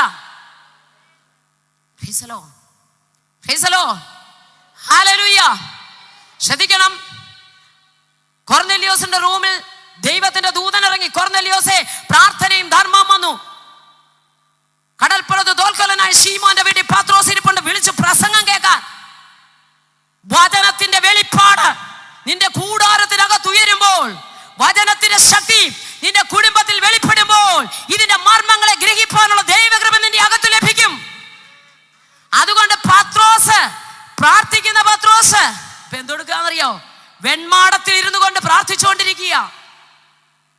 ഭക്ഷണം കഴിക്കുന്നതിന് മുമ്പ് അല്പസമയം വെൺമാടത്തിൽ നിന്ന് പ്രാർത്ഥിച്ചു കൊണ്ടിരിക്കുമ്പോൾ അവൻ കാണുക, തുപ്പട്ടി പോലെ 4 കോണും കെട്ടി ഒരു പാത്രം ഇറങ്ങി വന്നു. അതിനകത്ത് സകല ജീവജന്തുക്കളുമുണ്ട്. തമ്പുരാൻ പറഞ്ഞു, അറുത്തു കഴിക്കേ, മലിനമായത് നികൃഷ്ടമായത് ഞാൻ കഴിക്കത്തില്ല. തമ്പുരാൻ പറഞ്ഞു, ഞാൻ വിശുദ്ധീകരിച്ചതിനെ മലിനമെന്ന് നീ പറയരുത്. എന്നിട്ട് പറഞ്ഞു, ദേണ്ടേ ഒരിടത്തുനിന്ന് വരുന്നുണ്ട്, 3 പേര് വരും, അവരോടൊപ്പം നീ പൊക്കോളാൻ പറഞ്ഞു. നീ ഒന്നും നോക്കണ്ട, പൊക്കോ. പോയി കൊർന്നല്യോസ് വിട്ട 3 ദൂതന്മാരുടെ കൂടെ 3 പേരുടെ കൂടെ പത്രോസ് പോയി. അപ്പോസ്തല പ്രവൃത്തികളുടെ പുസ്തകം അത് 10-ാം അധ്യായം പഠിക്കുമ്പോൾ നമുക്ക് കാണുവാനായിട്ട് കഴിയുന്നു. കൊർന്നല്യോസിന്റെ വീട്ടിലേക്ക് ചെന്ന് കയറി പത്രോസ് ബന്ധുക്കളെയും ചാർച്ചക്കാരെയും സ്വന്തക്കാരെയും എല്ലാം കൊർന്നല്യോസ് കൂട്ടി വരുത്തിയിട്ടുണ്ട്. അങ്ങനെ ഈ ആത്മഭാരമുള്ളവർക്ക് ഒരു പ്രത്യേകതയുണ്ട്. എന്താണെന്നറിയാം? ഞാൻ മാത്രമല്ല വിടുവിക്കപ്പെടേണ്ടത്, എൻ്റെ ചുറ്റുപാടുള്ളവരും വിടുവിക്കപ്പെടുന്നു. അതിനാ ഇങ്ങനൊരു യോഗ ഇവിടെ ക്രമീകരിച്ചിരിക്കുന്നത്. സ്തോത്രം. ഞാനും എൻ്റെ കുടുംബം മാത്രം രക്ഷപ്പെട്ടാൽ പോരാ, എൻ്റെ ചുറ്റുപാടുമുള്ളവരും വിടുവിക്കപ്പെടണം. എൻ്റെ ദേശം, നമ്മളിപ്പോൾ പള്ളിയിൽ 200 പേരുണ്ട്, അല്ലെ 400 പേരുണ്ട്, അല്ലെ 500 പേരുണ്ട്, അല്ലെ 20 പേരുണ്ട്, അതുകൊണ്ടങ്ങ് ഒതുങ്ങുക. സ്തോത്രം. നമ്മുടെ ദേശത്ത് ആത്മീയ ജനനം നടക്കണം. സകല സൃഷ്ടികളോട് സുവിശേഷം അറിയിക്കണം. പ്രവർത്തിക്കുന്നത് ദൈവമാണ്, പക്ഷെ ദൗത്യം നമ്മളെ ഓരോരുത്തരും ദൈവം ഏൽപ്പിച്ചിട്ടുണ്ട്. ദൈവം ഏൽപ്പിച്ച ദൗത്യം ചെയ്യാതെ അകത്തടങ്ങിയിരിക്കരുത്. പത്രോസിന് വേണ്ടി വീടിന്റെ വാതിൽ അരുളപ്പാട് ലഭിച്ച കൊർന്നല്യോസ് തുറന്നു കൊടുത്തു. പത്രോസ് അകത്തോട്ട് വന്നപ്പോൾ ബന്ധുക്കളെയും ചാർച്ചക്കാരെയും മിത്രങ്ങളെയും എല്ലാം കൂട്ടി വലിയൊരു ഗണം ഇങ്ങനെ ഇരിക്കുന്നത് കണ്ടു. എനിക്ക് തോന്നുന്നു 35-ാം വാക്യത്തിലാ പ്രവൃത്തികളുടെ പുസ്തകം 10-ാം അധ്യായം. പത്രോസ് അവരുടെ നടുവിൽ എഴുന്നേറ്റ് എന്ന് പ്രസംഗിക്കുക, ദൈവത്തിനു മുഖപക്ഷമില്ല എന്നും ഏത് ജാതിയിൽപ്പെട്ടവനാണെങ്കിലും അവനെ അംഗീകരിച്ച് നീതി പ്രവർത്തിക്കുന്നവനെ കൈക്കൊള്ളുന്ന ഒരു ദൈവമുണ്ട്. വചനത്തിന്റെ ശക്തി അങ്ങോട്ട് പത്രോസിലൂടെ പുറത്തു വന്നു കഴിഞ്ഞപ്പോൾ ഇരുന്നവരുടെ മേൽ പരിശുദ്ധാത്മാവിന്റെ ശക്തി വെളിപ്പെട്ടു. ഇന്ന് രാത്രി പരിശുദ്ധാത്മാവിന് ആ ദാനത്തിന് വേണ്ടി എത്ര പേര് ആഗ്രഹിക്കുന്നുണ്ട്? ദൈവമേ, എനിക്ക് പരിശുദ്ധാത്മാവിന് വേണം. പുസ്തകം പറയുന്നത് എന്താണെന്ന് അറിയാമോ? എന്റെ ആത്മാവില്ലാത്തവൻ എനിക്കുള്ളവൻ അല്ല. കാഹളത്തിന്റെ ധ്വനി കേൾക്കാനിരിക്കുന്നവരാ നമ്മൾ. കാഹള ശബ്ദം കേൾക്കുമ്പോൾ ഇരുമ്പും കാന്തവും കൂടെ ഒന്നിച്ച് ആകർഷിക്കപ്പെടുന്നത് പോലെ പരിശുദ്ധാത്മാവിന്റെ ശക്തിയാൽ വേണം നമ്മൾ ഉയർന്നു പോകാൻ. ജഡമാണെങ്കിൽ പൊങ്ങാൻ പറ്റത്തില്ല. ആത്മാവിന്റെ ശക്തി അകത്തുണ്ടെങ്കിൽ മാത്രമേ നമുക്ക് ഉയരത്തിലേക്ക് പോകാൻ കഴിയത്തുള്ളൂ. സ്തോത്രം. ചിലർ പറഞ്ഞ സ്വർഗവും നരകവും ഒക്കെ ഇവിടെയാണ്. സ്തോത്രം, സ്തോത്രം. ധനവാനായ ഒരു മനുഷ്യൻ ധൂമ്രവസ്ത്രവും പട്ടും ധരിച്ച് ആർഭാടത്തോടെ സുഖലോലുപനായി ഈ ഭൂമിയിൽ ജീവിച്ചു. അവന്റെ പടിവാതിക്കൽ കിടക്കുന്ന ദരിദ്രനായ ഒരു മനുഷ്യൻ, പേര് ലാസർ. ശരീരം മുഴുവൻ വ്രണം നിറഞ്ഞ നായ്ക്കൾ വന്ന് വ്രണം നക്കുന്നു. ആട്ടി ഓടിക്കാൻ പോലും കെൽപ്പില്ലാത്തവൻ, പക്ഷേ ദൈവഭക്തൻ. ലോകത്തിൽ നിങ്ങൾക്ക് കഷ്ടമുണ്ട്. ചിലർ വിചാരിക്കുന്നത് പ്രാർത്ഥിക്കുന്നവർക്ക് കഷ്ടമില്ലെന്ന്. പ്രാർത്ഥിക്കുന്നവർക്ക് ഏറ്റവും കൂടുതൽ. അന്നേരം ചിലർ പറയും, എന്നാ പിന്നെ പ്രാർത്ഥിക്കാതിരുന്ന പോരെ. സ്തോത്രം. പ്രാർത്ഥിക്കുന്നവർക്ക് ഒത്തിരി കഷ്ടങ്ങളുണ്ട്, പക്ഷേ അതിനെ അതിജീവിക്കുന്ന ദൈവകൃപ അവന്റെ അകത്ത് ദൈവം കൊടുക്കും. അതിജീവിക്കാനുള്ള കെൽപ്പ് ദൈവം കൊടുക്കുമെന്ന്. ധനവാൻ ധൂമ്രവസ്ത്രം പട്ടും ധരിച്ച് സുഖലോലുപനോട് അവന്റെ മേശയിൽ നിന്ന് വീഴുന്ന അപ്പനുറുക്കുകൾ അവിടെ കൊണ്ടിട്ട് കൊടുത്തു. അതാ അവൻ കഴിക്കുന്നത്. 2 പേരും മരിച്ചു. ലാസർ എവിടെ പോയി? പറുദീസയിലേക്ക് പോയി, എബ്രഹാമിന്റെ മടിയിലേക്ക്. ധനവാനും മരിച്ചു. ലാസറിന് ഇവിടെ നല്ലൊരു അടക്കം കിട്ടിയെന്നൊന്നും എഴുതിയിട്ടില്ല. ആരൊക്കെയോ വലിച്ച് എവിടെയെങ്കിലും കൊണ്ടിട്ട് കാണും, എന്തെങ്കിലും ആയിപ്പോട്ടെ, മറവ് ചെയ്ത് കാണും. ധനവാനും മരിച്ചു. എന്താ സംഭവിച്ചേ? യാതനാ സ്ഥലത്തേക്ക് പോയി. അവിടെ കിടന്നുകൊണ്ട് മുകളിലേക്കൊന്ന് നോക്കിയപ്പോൾ അബ്രഹാം പിതാവിന്റെ മടിയിൽ ഇന്നലെ വരെ തന്റെ പടിപ്പുരവാതിക്കൽ കിടന്ന് മേശമേൽ നിന്ന് വരുന്ന അപ്പനുറുക്കൾ തിന്നുകൊണ്ട് കിടന്ന ആ ലാസർ തേജോ രൂപിയായിട്ട് അബ്രഹാം പിതാവിന്റെ മടിയിൽ കിടക്കുന്നു. ഇത് കണ്ടപ്പോൾ യാതനാ സ്ഥലത്ത് കിടന്നുകൊണ്ട് ധനവാൻ ഒരൊറ്റ വിളി, അബ്രഹാം പിതാവേ. പിതാക്കന്മാരെ നന്നായിട്ട് അറിയുന്നവനായിരുന്നു അവൻ. സ്തോത്രം. പിതാക്കന്മാരെ നന്നായിട്ട് അറിയാവുന്നവനായിരുന്നു. ഒറ്റ വിളി, അബ്രഹാം പിതാവേ. ആ ലാസറിന്റെ വിരൽത്തുമ്പ് വെള്ളത്തിൽ മുക്കി എന്റെ ചുണ്ടത്തോട്ടൊന്ന് വെച്ച് തരണം. ഇത് കേട്ടപ്പോ അബ്രഹാം പിതാവ് പറഞ്ഞു, ഇല്ല, നിനക്ക് ഞങ്ങൾക്കും ഇവിടെ വലിയൊരു പിളർപ്പുണ്ട്. ഇവിടുന്ന് ആർക്കും അങ്ങോട്ടോ അവിടുന്ന് ആർക്കും ഇങ്ങോട്ടോ വരാൻ പറ്റത്തില്ല. ഇവിടെ നമ്മൾ സ്വർഗവും നരകവും ഒക്കെ ഇവിടാന്ന് പറഞ്ഞ് ഇവിടെ മസിൽ പിടിച്ചൊക്കെ നിൽക്കും. അടുത്ത സെക്കൻഡിൽ ഈ ഭൂമിയിൽ നിന്ന് യാത്ര പറഞ്ഞാൽ ഇവിടെ ആബ്സെന്റ് ആയാൽ അവിടെ പ്രസന്റ് ആകണം. സ്തോത്രം, സ്തോത്രം, സ്തോത്രം. ആർക്കും എപ്പോഴും എന്ത് സംഭവിക്കാം. ഈ കോവിഡിന്റെ തീവ്രവ്യാപനം നമ്മളെ നന്നായി പഠിപ്പിച്ചു. ആരും കൂടെ കാണത്തില്ല, ആരും കൂടെ കാണത്തില്ല, ആരും കൂടെ കാണത്തില്ല. നിനക്ക് ഞങ്ങളുടെ ഇവിടെ വലിയൊരു പിളർപ്പ. ഇവിടുന്ന് ആർക്കും അങ്ങോട്ടോ അവിടുന്ന് ആർക്കും ഇങ്ങോട്ടോ വരാൻ പറ്റത്തില്ല. എന്നെ പറയും, ഒന്ന് ഒരു കാര്യം ചെയ്യ്, എനിക്ക് രക്ഷപ്പെടാം, ഞാനോ ഇവിടെ ആയി. ശ്രദ്ധിക്കണമേ, എൻ്റെ 5 സഹോദരങ്ങൾ ഭൂമിയിലുണ്ട്. അവർ ഈ യാതനാ സ്ഥലത്തേക്ക് വരാതിരിപ്പാൻ ഈ ലാസറിനെ അങ്ങോട്ടൊന്ന് അയച്ചാട്ട്. ശ്രദ്ധിച്ചേ, ഈ ലാസറിനെ അങ്ങോട്ടൊന്ന് അയക്കണം. ആത്മഭാരം ഉണ്ട് കേട്ടോ. ചിലരാണെ പറഞ്ഞു, ഞാനോ ഇവിടെ ആയി കുഴിയിലായി, എന്നാ പിന്നെ അവരോട് ഇങ്ങോട്ട് പോരട്ടെ.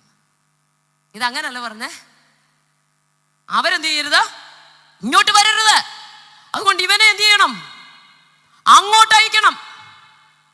ഞാൻ ചോദിച്ചോട്ടെ, നിങ്ങൾ ഇവിടെ ശ്രദ്ധിച്ചേ, ഈ ലാസർ അങ്ങോട്ട് പോയാൽ അവർ അംഗീകരിക്കുമോ? ഒന്ന് പ്രതികരിച്ചാട്ടെ. ഇല്ല. കാരണം ഈ ലാസർ അല്ലെങ്കിൽ വേറൊരു ലാസർ ഉയർത്തല്ലോ. എവിടുത്തെ ലാസറ? ബെഥാനിയിലെ ലാസർ ഉയർത്തില്ലേ? നാറ്റം വെച്ച് 4 ദിവസം കല്ലറയ്ക്കകത്ത് കിടന്നില്ലേ? ഉയർത്ത് യേശുവിൻ്റെ കൂടെ അവിടെ ഇരുന്നപ്പോൾ പറയാ, പന്തിയുടെ മുമ്പിൽ ഇരുന്നപ്പോൾ പറയാ, യേശുവിനെ മാത്രമല്ല അവനെയും കൊല്ലണമെന്ന്. ലോകം അതാണേ, ലോകക്കാരിതാ. ഇല്ല. ഉടനെ മോശ പറഞ്ഞു കേട്ടോ, അബ്രഹാം പിതാവ് പറഞ്ഞു കേട്ടോ, അവിടെ മോശയും പ്രവാചകന്മാരുമുണ്ട്. അർത്ഥം അവരെഴുതിയ തിരുവചനം അവിടെ ഉണ്ടെന്ന്. സ്തോത്രം. ന്യായപ്രമാണം അവിടെ ഇരിപ്പുണ്ടെന്ന് അതിന്റെ അർത്ഥം. അതവര് വിശ്വസിക്കുന്നെങ്കിൽ വിശ്വസിക്കട്ടെ, അല്ലാതെ ഇവൻ അങ്ങോട്ട് ചെന്നാലും വിശ്വസിക്കത്തില്ലെന്ന്. ധനവാന് വലിയ ഗുണവിശേഷങ്ങളുണ്ട്. ഒന്ന്, അവൻ അബ്രഹാം പിതാവേ എന്ന് വിളിച്ചു. പിതാക്കന്മാരെ നന്നായിട്ട് അറിയാം. 2, സഹോദര സ്നേഹമുണ്ട്. അതുകൊണ്ടാ പറഞ്ഞ അവരിങ്ങോട്ട് വരരുതെന്ന്. ആത്മഭാരമുണ്ട്. ഈ തീക്കകത്ത് അവർ വീഴരുത്, ഈ യാതനാ സ്ഥലത്ത് അവർ വരരുത്. സഹോദര സ്നേഹമുണ്ട്, ആത്മഭാരമുണ്ട്. പിതാക്കന്മാരെ നന്നായിട്ട് അറിയാം. ന്യായപ്രമാണം വീട്ടിലിരിപ്പുണ്ട്. മാത്രമാണോ, തന്റെ മേശയിൽ നിന്ന് വീഴുന്ന അപ്പനുറുക്കെങ്കിലും കൊണ്ടിട്ട് കൊടുക്കാനുള്ള ദയ കാണിച്ചില്ലേ? നമ്മുടെയൊക്കെ വീടിന്റെ പടിക്കൽ അങ്ങനെ കാണും, ആരെങ്കിലും വന്ന് കിടന്ന പഞ്ചായത്തിൽ റീച്ചെടുത്തോണ്ട് പോകാൻ പറയും. പക്ഷെ കൊണ്ടു കൊടുത്തില്ലേ? മരിക്കുന്നിടം വരെ അത് ഭക്ഷിച്ചല്ലേ അവൻ കിടന്നത്. പിതാക്കന്മാരെ നന്നായിട്ട് അറിയാമെന്ന് പറഞ്ഞാലും, ന്യായപ്രമാണം വീട്ടിലിരിപ്പുണ്ടെന്ന് പറഞ്ഞാലും, സഹോദര സ്നേഹമൊക്കെ ഉണ്ട് ധനവാന്. പക്ഷേ അവൻ യാതന സ്ഥലത്താ പോയത്. പ്രിയരെ, ഒരു കാര്യം മനസ്സിലാക്കുക, നമുക്ക് എന്തൊക്കെ അറിവുകൾ ഈ ലോകപ്രകാരം ഉണ്ടെന്ന് പറഞ്ഞാലും ദൈവവചനത്തിൽ നിന്ന് ഒരു അറിവ് നമുക്ക് ലഭിച്ചില്ല എങ്കിൽ നമ്മളെ പോലെ ഹതഭാഗ്യവാന്മാർ ലോകത്തിലില്ല. പള്ളിയിലെ രജിസ്റ്ററിൽ പേരുണ്ടെങ്കിൽ സ്വർഗത്തിലെ ജീവന്റെ പുസ്തകത്തിൽ പേര് കാണണമെന്നില്ല. ജീവപുസ്തകത്തിൽ പേരെഴുതി കാണാത്ത ഏവനെയും തീപ്പൊയ്കയിൽ തള്ളിയിടും. പാസ്റ്റർ പ്രസംഗം കേട്ടതുകൊണ്ടോ അച്ഛന്റെ പ്രസംഗം കേട്ടതുകൊണ്ടോ സ്വർഗത്തിൽ പോകണമെന്നില്ല. നമ്മുടെ ജീവിതത്തിൽ നമ്മൾ പ്രമാണത്തിന് വേണ്ടി നിൽക്കണം. എനിക്കറിയാം സ്തോത്രമൊന്നും വരത്തില്ലെന്നറിയാം. സ്തോത്രം. ചിലർക്കാണ് ഞാൻ മുമ്പേ പറഞ്ഞുള്ള കഷ്ടം വരുമ്പോഴേ സ്തോത്രം. ക്രിസ്തീയ ജീവിതത്തിൽ പരീക്ഷകളുണ്ട് കേട്ടോ, പരീക്ഷയുണ്ട്. പറ്റിയ പരീക്ഷയോടുകൂടെ പോക്ക് വഴിയും തരുന്ന ഒരു ദൈവമുണ്ട്. വചനം പറയുന്നത്, പരീക്ഷ സഹിക്കുന്ന മനുഷ്യൻ ഭാഗ്യവാൻ, അവൻ കൊള്ളാകുന്നവനായി തെളിഞ്ഞ ശേഷം കർത്താവ് കൊടുക്കുന്ന ജീവന്റെ കിരീടം പ്രാപിക്കും.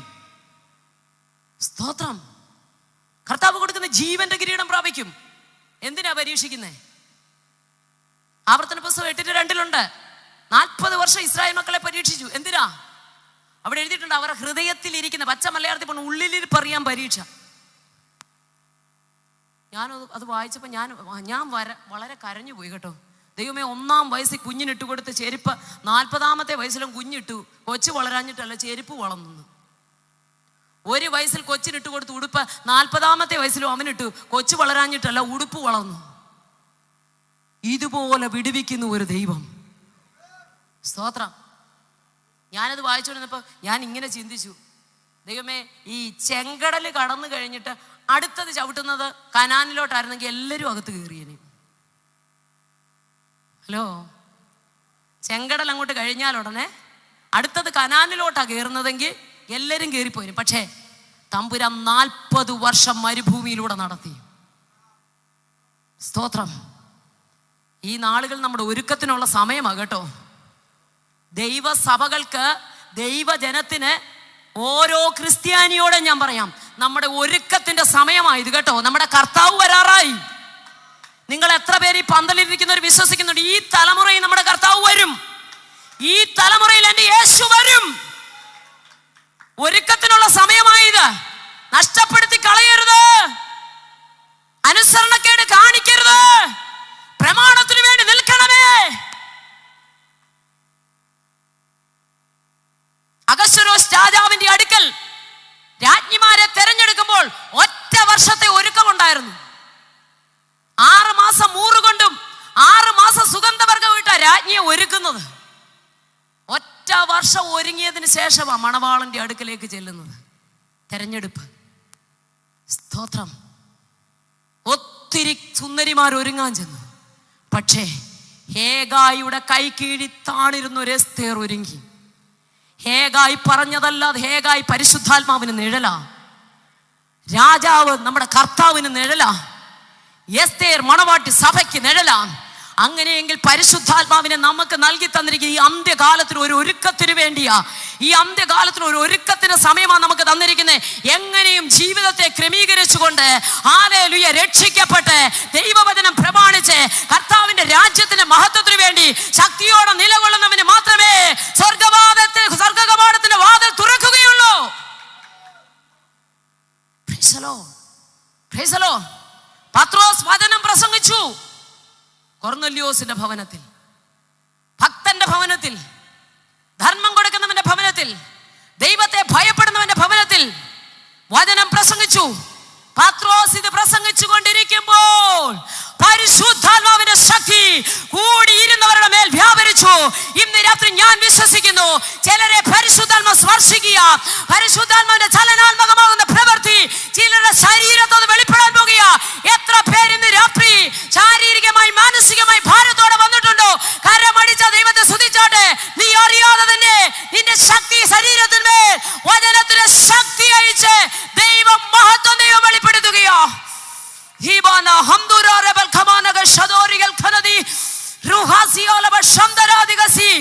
പരിശുദ്ധാത്മാവിന്റെ ശക്തി വ്യാപരിക്കട്ടെ.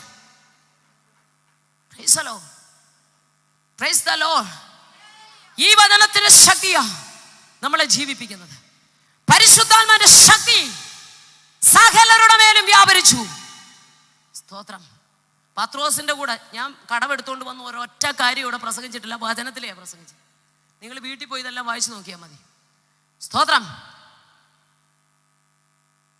പത്രോസ് പ്രസംഗിക്കുമ്പോൾ അവരുടെ മേൽ പരിശുദ്ധാത്മാവിന്റെ ശക്തി വന്നു. പത്രോസിനോടൊപ്പം ചില മിടുക്കന്മാർ വന്ന് മാർഗിടാൻ. എല്ലായിടത്തും ഉണ്ട് കേട്ടോ.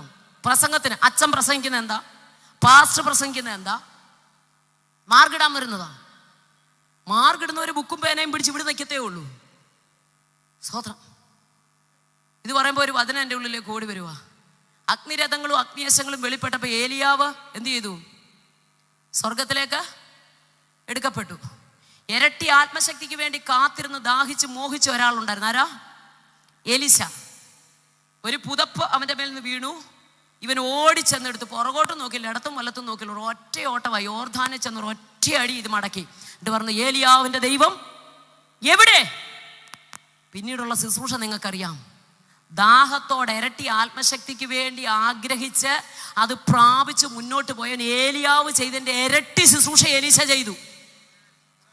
പക്ഷേ അതേ കൂട്ടത്തിൽ പഠിച്ച് പ്രവാചകന്മാരുടെ കൂട്ടത്തിൽ പ്രവാചക ശിഷ്യങ്ങൾ, അത് ബൈബിൾ കോളേജ് അന്നത്തെ കേട്ടോ. അവിടെ നിങ്ങൾ വായിക്കണം, ആ പുസ്തകത്തിൽ വായിക്കണം. പഴയ നിമിത്തം 50 ബലശാലികൾ ഉണ്ടായിരുന്നു. 50 ശിഷ്യന്മാർ വേറെ കൂടെ ഉണ്ടായിരുന്നു. 50 ബലശാലികൾ അവർ കൂടെ ഉണ്ട്. ഈ ഏലിയാവ് അങ്ങോട്ട് എടുക്കപ്പെട്ട് കഴിഞ്ഞപ്പോൾ ഈ ഏലീശയുടെ അടുക്ക വന്നിട്ട് ചോദിക്കുക, നമ്മുടെ യജമാനനെ വന്ന് ദൈവം അങ്ങ് എടുത്തുകൊണ്ട് പോയി, ഇനി ഏതെങ്കിലും മലയിലോ താഴ്വരയിലോ കൊണ്ടിട്ടു എന്ന് നമുക്കൊന്ന് നോക്കാവുന്നു. ഇന്നും ചിലരുടെ ഡ്യൂട്ടി അതാ. ഇതേ ബൈബിൾ കോളേജിൽ പഠിച്ചതാ. എലീശയുടെ കൂടെ പഠിച്ചതാ. ഇവരുടെ ഡ്യൂട്ടി എന്തുവാ? തമ്പുരാൻ ഉയർത്തിയവനെ എവിടെയെങ്കിലും വീണിട്ടുണ്ടോ നോക്കുക. ചിലരുടെ ജോലി അവർ വീണിട്ടുണ്ടോ, ഇവർ വീണിട്ടുണ്ടോ, മറ്റവർ വീണിട്ടുണ്ടോ. പക്ഷേ ശക്തിക്ക് വേണ്ടി കാത്തിരുന്ന എലീശയ്ക്ക് ഒരു കാര്യം അറിയാം, ദൈവം ഉയർത്തിയവനെ എത്തിക്കേണ്ട സ്ഥലത്ത് തമ്പുരാൻ എത്തിച്ചോളും. എൻ്റെ ഡ്യൂട്ടി അതല്ല, എൻ്റെ ഡ്യൂട്ടി കാത്തിരുന്നു പ്രാപിച്ചതുമായി ഹല്ലേലൂയ ശക്തിയോടെ കാലഘട്ടത്തിന് വേണ്ടി ദൈവത്തിന് വേണ്ടി ഓടുക. ഇന്ന് രാത്രി ആത്മാഭിഷേകത്തിന് ശക്തി പ്രാപിക്കുവാൻ വാഞ്ചയുള്ളവരോട് ഞാൻ പറയാം, നിങ്ങൾ ദാഹിക്കുന്നു, നിങ്ങളുടെ പ്രാർത്ഥനാ മുറിക്കകത്ത് നിങ്ങൾക്ക് ലഭിക്കും. നിങ്ങൾ വിശ്വസിക്കുന്ന നിങ്ങളുടെ മൺകൂടാരങ്ങൾ അത് വെളിപ്പെടും. ആമേൻ പറ. കരമുയർത്ത്. 8 ഇഞ്ച് നീളമുള്ള കാരിനും പാണികൾ കയ്യിൽ തറയ്ക്കപ്പെട്ട് 6 മണിക്കൂർ ആകാശത്തിന് മധ്യത്തിൽ എൻ്റെ യേശുവിന്റെ കരം എനിക്കും നിങ്ങൾക്കും വേണ്ടി ഉയർത്തിയെങ്കിൽ ഒരു നിമിഷം കരമുയർത്തി ദൈവത്തെ സ്തുതിക്കാൻ കഴിയുന്നില്ലേ? ഹല്ലേലൂയ. സ്തോത്രം. നമ്മളൊക്കെ ക്രിസ്ത്യാനികളാന്ന് നാട്ടുകാരൊന്നും അറിയട്ടെന്നേ. അയലത്തുകാർക്ക് പോലും അറിയത്തില്ല ഇവിടെ ക്രിസ്ത്യാനിയാണോ താമസിക്കുന്നത്. പ്രഭാത പ്രാർത്ഥനയില്ല, അന്ത്യപ്രാർത്ഥനയില്ല. ഞാനീയിടെ ഞങ്ങളുടെ ഒരു സഹോദരിമാരുടെ മീറ്റിങ്ങിന് ഞാൻ പറയുമായിരുന്നു, ഈ പ്രഭാത ഗാനങ്ങളെല്ലാം കൂടി ഇപ്പൊ സമരത്തില്ല, ഞങ്ങളെ ആരും ഉപയോഗിക്കുന്നില്ലെന്നും പറഞ്ഞു. സ്തോത്രം. കണ്ണു തുറക്കുന്നുണ്ടെ നമ്മൾ ഇതും എടുത്തോണ്ടാവുക. സ്തോത്രം. ഇപ്പൊ നോക്കണമേ, നമ്മുടെ ചുറ്റും ഒരുപാട് പേരുണ്ട്. പക്ഷെ ഇവിടെ വചനം പറയുന്നു, സാക്ഷികളുടെ ഇത്ര വലിയൊരു സമൂഹം നിങ്ങളുടെ ചുറ്റുമുണ്ടല്ലെങ്കിൽ സകല ഭാരവും മുറുകെ പറ്റുന്ന പാപവും വിട്ട് ആരെ നോക്കണം? പള്ളിക്കാരെയും പട്ടക്കാരെയും പാസ്റ്ററെയും സെക്രട്ടറിയും ഒന്നുമല്ല നോക്കേണ്ടത്, വിശ്വാസത്തിന്റെ നായകനും പൂർത്തി വരുത്താൻ കഴിയുന്ന യേശുവിനെ നോക്കിയോട്. ഒരു കുഴിയിലും വീഴത്തില്ല, ഒരിക്കലും പരാജയപ്പെടത്തില്ല. നിങ്ങൾ വിശ്വസിക്കുന്നുണ്ടോ? യേശുവിനെ ആരാധിക്കാൻ ഇറങ്ങി തിരിച്ചിട്ട് പരാജയപ്പെട്ടു പോയെന്ന് നിങ്ങളുടെ തലമുറകളെ ദൈവം അനുഗ്രഹിക്കും. നിങ്ങളുടെ സന്തതികളെ ദൈവം എനിക്ക് തലമുറകളെ കുറിച്ച് ഓർത്ത് കരയുന്ന ഒത്തിരി അമ്മമാർ ഇവിടെ ഇരിപ്പുണ്ട്. പ്രാർത്ഥനയാകുന്ന പെട്ടകത്തിൽ അവരെ ഒളിപ്പിക്കും. സഹോദരിമാരെ, നിങ്ങൾ അവർക്ക് വേണ്ടി ആഴ്ചയിൽ ഒരിക്കൽ, എൻ്റെ സഹോദരിമാരോടൊരു ദൂത്, ആഴ്ചയിൽ ഒരിക്കൽ മക്കൾക്ക് വേണ്ടി ഉപവസിക്കണം. ഒരു ദിവസമെങ്കിലും. ആണാകട്ടെ പെണ്ണാകട്ടെ, ഭേദാഭേദങ്ങളെ വിവേചിച്ചറിയാനുള്ള ദൈവകൃപ അവർക്ക് ദൈവം കൊടുക്കണം. സ്തോത്രം. ഒരു യോസഫിനെ പോലെ പാപവഴികളെ കാണുമ്പോൾ അതിനെ വെറുത്തോടി മാറുന്ന തലമുറകളായി അവർ തീരട്ടെ. ഒരു ദാനിയേലിനെ പോലെ അവർ പ്രാർത്ഥനാ പോരാളികളായി മാറട്ടെ. സ്തോത്രം. എബ്രായ ബാലന്മാരെ പോലെ ഏത് പ്രതിസന്ധികളുടെ നടുവിൽ ഒരു ദൈവത്തിന് വേണ്ടി ഉറച്ചു നിൽക്കട്ടെ. സ്തോത്രം. ശൈശവ പ്രായത്തിലുള്ളവർ മുതൽ കുടുംബസ്ഥരായവരായിക്കോട്ടെ, നിങ്ങളുടെ കുഞ്ഞുങ്ങൾക്ക് വേണ്ടി ആഴ്ചയിൽ ഒരിക്കൽ നിങ്ങൾ ഉപവസിച്ച് പ്രാർത്ഥിയില്ലേ? അപ്പനും അമ്മയും ജീവനോടെ ഇരിക്കുമ്പോൾ മാത്രമേ തലമുറകൾക്ക് വേണ്ടി പ്രാർത്ഥിക്കാൻ പറ്റത്തുള്ളൂ. വേറെ ആരും പ്രാർത്ഥിക്കത്തില്ലെന്നേ. ആരൊക്കെ പ്രാർത്ഥിക്കാമെന്ന് പറഞ്ഞാലും അതിനൊക്കെ ഒരു പരിധിയുണ്ട്. യോഖേബേദ് എന്താ ചെയ്തേ? തൻ്റെ കുഞ്ഞിന് വേണ്ടി ഒരു ഞാങ്ങണപ്പെട്ടകം വാങ്ങി. മോശയുടെ അമ്മ ഒരു ഞാങ്ങണപ്പെട്ടകം, പുറപ്പാട് പുസ്തകം വായിക്കുമ്പോൾ കാണാൻ കഴിയുന്നു, ഞാങ്ങണപ്പെട്ടകം വാങ്ങി. എന്നിട്ട് തനിക്ക് ലഭിച്ച വാഗ്ദത്ത സന്തതിയെ പറഞ്ഞാട്ട് പെട്ടകത്തിനകത്താക്കി. പെട്ടകം അടച്ചു, കീല് തേച്ചു, നൈൽ നദി കൊണ്ട് വെച്ചു. പെങ്ങളാകുന്ന മിരിയാം മാറി നിന്ന് നോക്കി. എന്ത് സംഭവിക്കും? ശ്രദ്ധിക്കണമേ. ഞാങ്ങണയുടെ ഇടയിലെ ദുഷ്ടജന്തു കുഞ്ഞിനെ തകർത്തില്ല. നൈൽ നദി, നീല നദി കൊച്ചിനെ മുക്കിക്കളഞ്ഞില്ല. വാഗ്ദത്തമുള്ള സന്തതി കൊട്ടാരത്തിലെത്തി.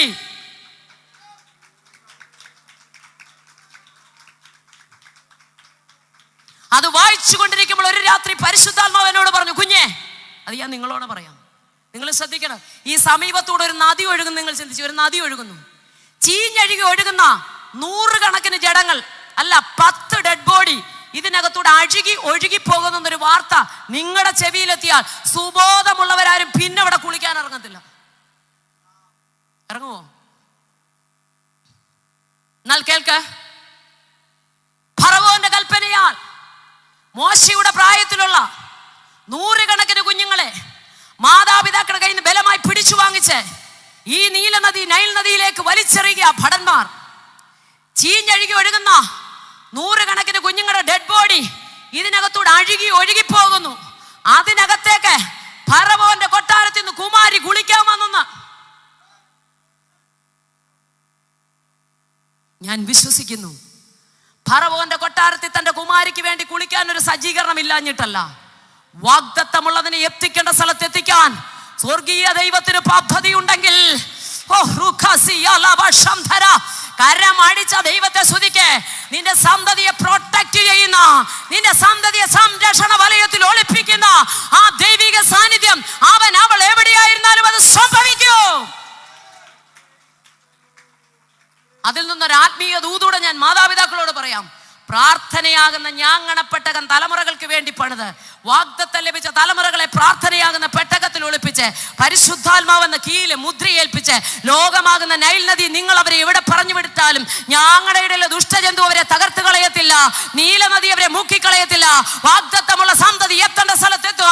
തലമുറകൾക്ക് വിരോധമായി നിന്ന് വാദിക്കുന്ന, വാഗ്ദത്തമുള്ളതിന് വിരോധമായി വാദിക്കുന്ന അന്ധകാര ശക്തികളുടെ മേൽ മാതാവേ പിതാവേ നീ പ്രാർത്ഥിച്ച് ജയമെടുക്കുക. കരമടിച്ച ദൈവത്തെ സ്തുതിച്ചാട്ടെ, കരമടിച്ച ദൈവത്തെ സ്തുതിച്ചാട്ടെ, കരമടിച്ച ദൈവത്തെ മഹത്വപ്പെടുത്തിക്കാട്ടെ.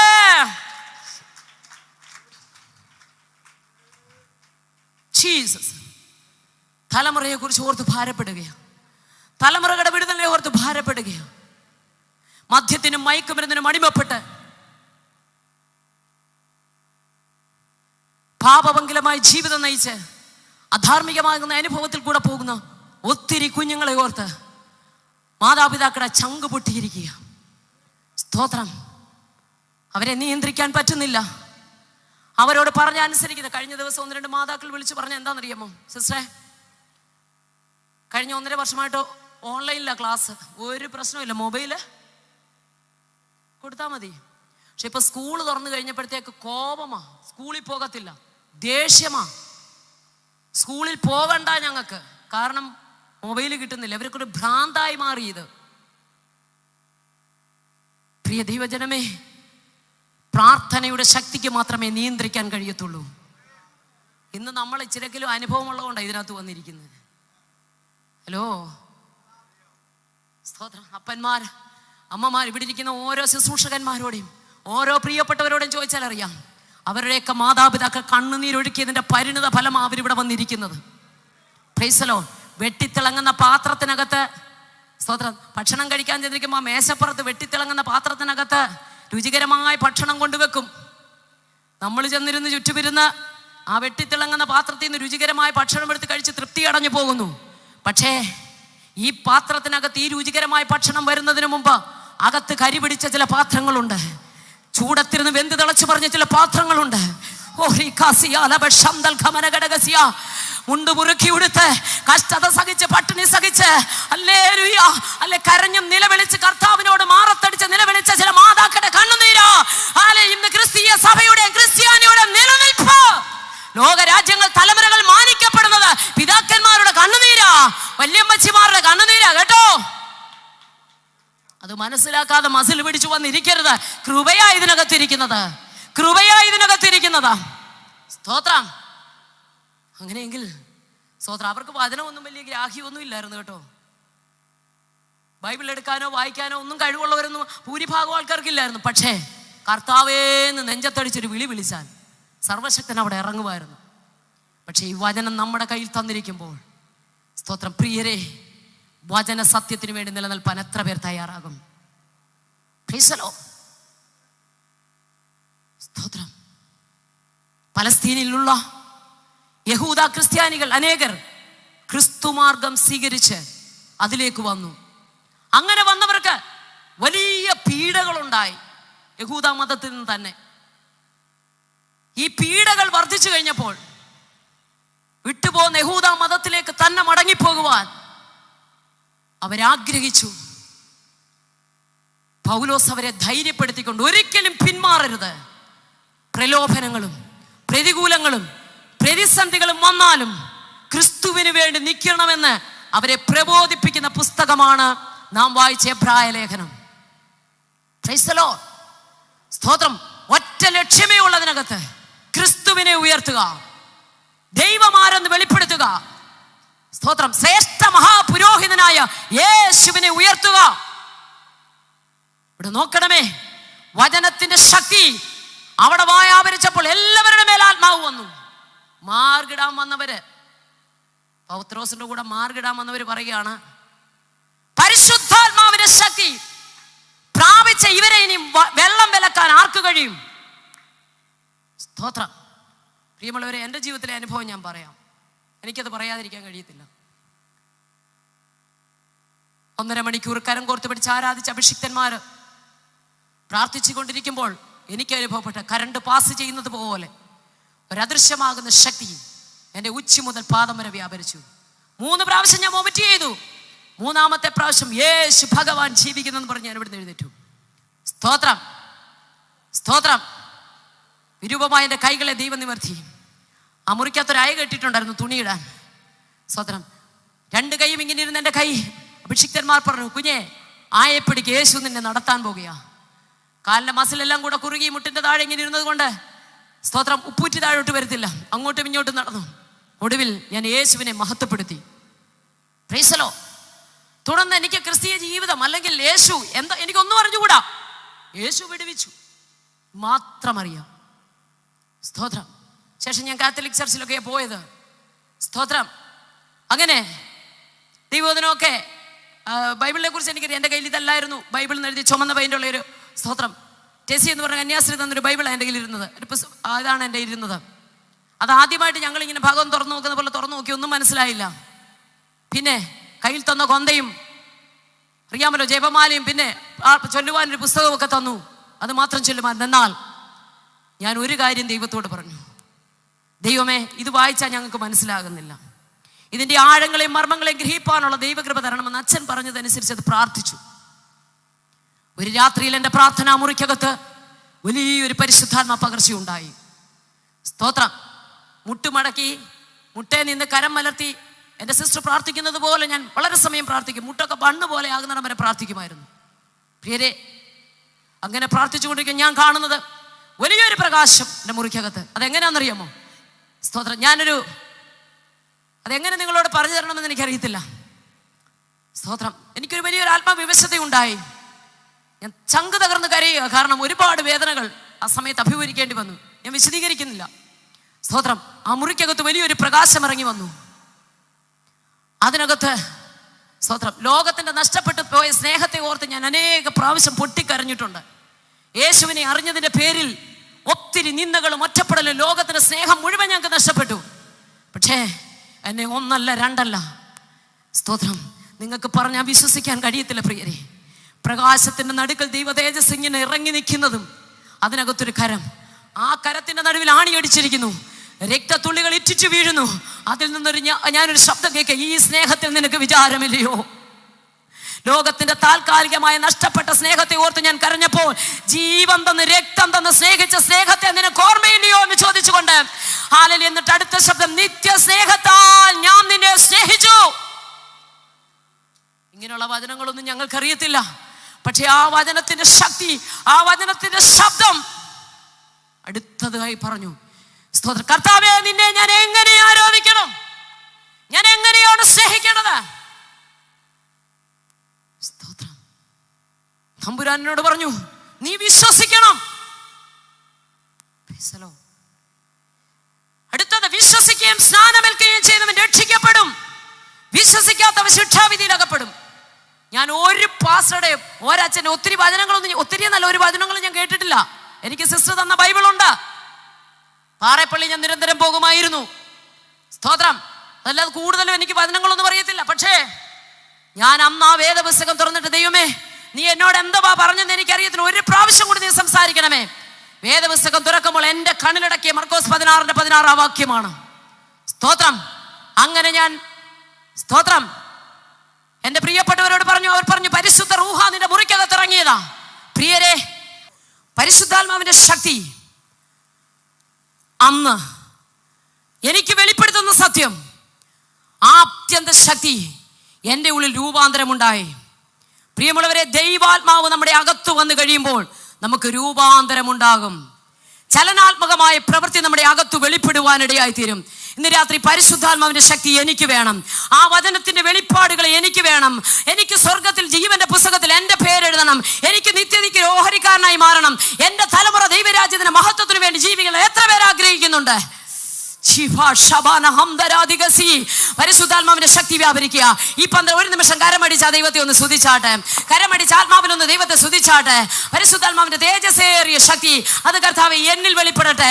അന്ത്യകാലത്ത് സകല ജഡത്തിന്മേലും എൻ്റെ ആത്മാവിനെ പകരുമെന്നുള്ള ദൈവവചനത്തിന്റെ ശക്തി കർത്താവേ എന്റെ സഭയ്ക്കകത്ത് വെളിപ്പെടട്ടെ, എന്റെ ഭവനത്തിൽ അത് വെളിപ്പെടട്ടെ, എന്റെ കൂടാരങ്ങളിൽ അത് വെളിപ്പെടട്ടെ, എന്റെ കുഞ്ഞുങ്ങളുടെ മേൽ അത് വെളിപ്പെടുന്ന ആത്മാർത്ഥമായി പ്രാർത്ഥിച്ചു കരമടിച്ച് എല്ലാവരും ഒരു നിമിഷം ദൈവത്തെ സ്തുതിച്ചാട്ടെ.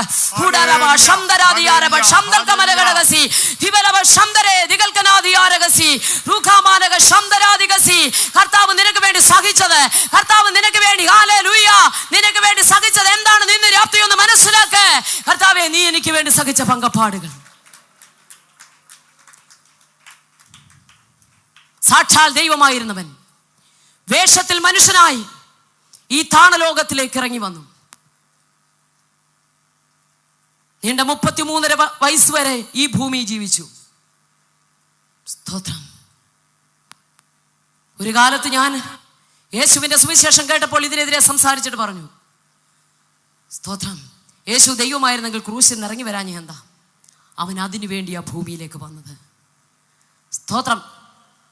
അന്ന് ഞാൻ പറഞ്ഞു റോമൻ പടയാളികൾ യേശുവിനെ ക്രൂശിൽ കയറ്റിയതാ. അല്ല, വചനം പഠിച്ചപ്പോൾ എനിക്കൊരു കാര്യം മനസ്സിലായി. യേശുവിനെ ആരും ക്രൂശിൽ കയറ്റിയതല്ല. മാനവകുലത്തിന്റെ മുഴുവൻ പാപവും സ്വന്തം ശരീരത്തിൽ വഹിച്ചുകൊണ്ട് അവൻ ക്രൂശിന്മേൽ കയറിയതാ, ആരും കയറ്റിയതല്ല.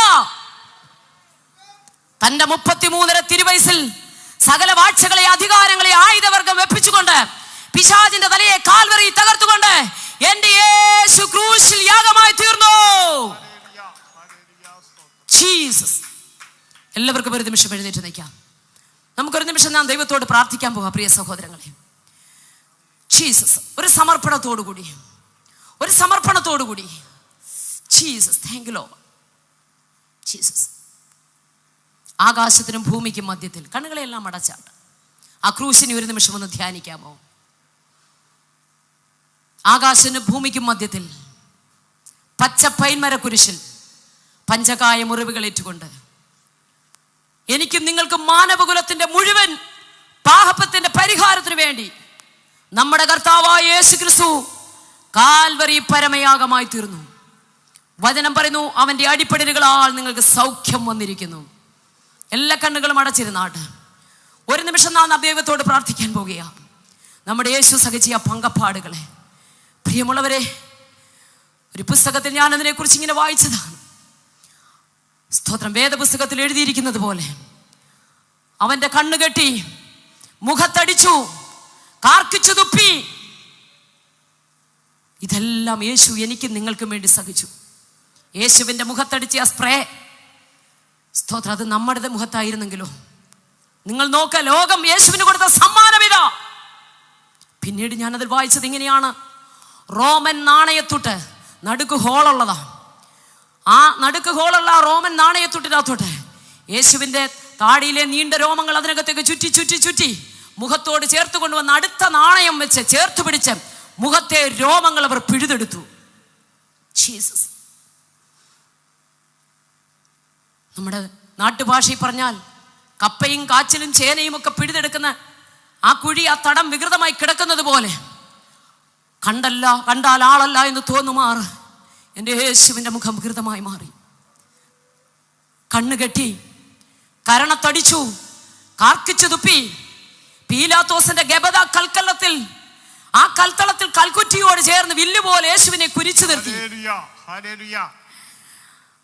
ചാട്ടവാറുകൊണ്ട് കുനിഞ്ഞു നിൽക്കുന്ന യേശുവിന്റെ മുതുകത്ത് ആഞ്ഞടിക്കുമ്പോൾ ഈയക്കട്ടികളും കൊളുത്തുകളും ചൂണ്ടകളും ഒക്കെ ആ ചാട്ടവാറിന്റെ അഗ്രഹത്ത് കുനിഞ്ഞു നിൽക്കുന്ന യേശുവിന്റെ മുതുകത്ത് ആ ചാട്ടവാറ് കൊണ്ട് ആഞ്ഞടിക്കുമ്പോൾ കഴുത്തു ഭാഗത്തേക്ക് അത് ആഞ്ഞടിച്ചു വരുമ്പോൾ ആ കൊളുത്തുകൾ അവിടേക്ക് ആഞ്ഞിറങ്ങിയിട്ട് പുറകിൽ നിന്നുകൊണ്ട് അവര് പുറകോട്ട് വലിക്കുമ്പോൾ കഴുത്തു മുതൽ പൃഷ്ഠഭാഗം വരെ വേദപുസ്തകം പറയുന്ന ഉഴവുകാരൻ ഉഴവുചാൽ ഉഴുതുമറിച്ചിട്ടിരിക്കുന്നത് പോലെ തകർക്കപ്പെട്ട ആ യേശുവിനെ കാൽവരിയിൽ നോക്ക്.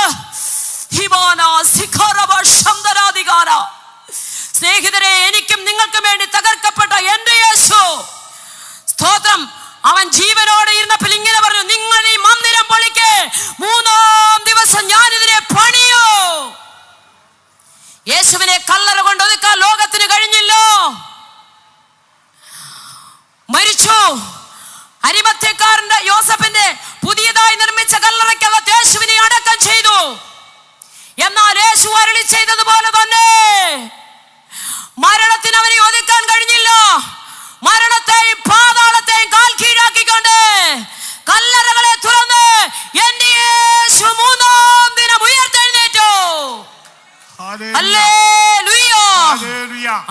യേശു പോയ പോലെ തന്നെ വേഗം വരും.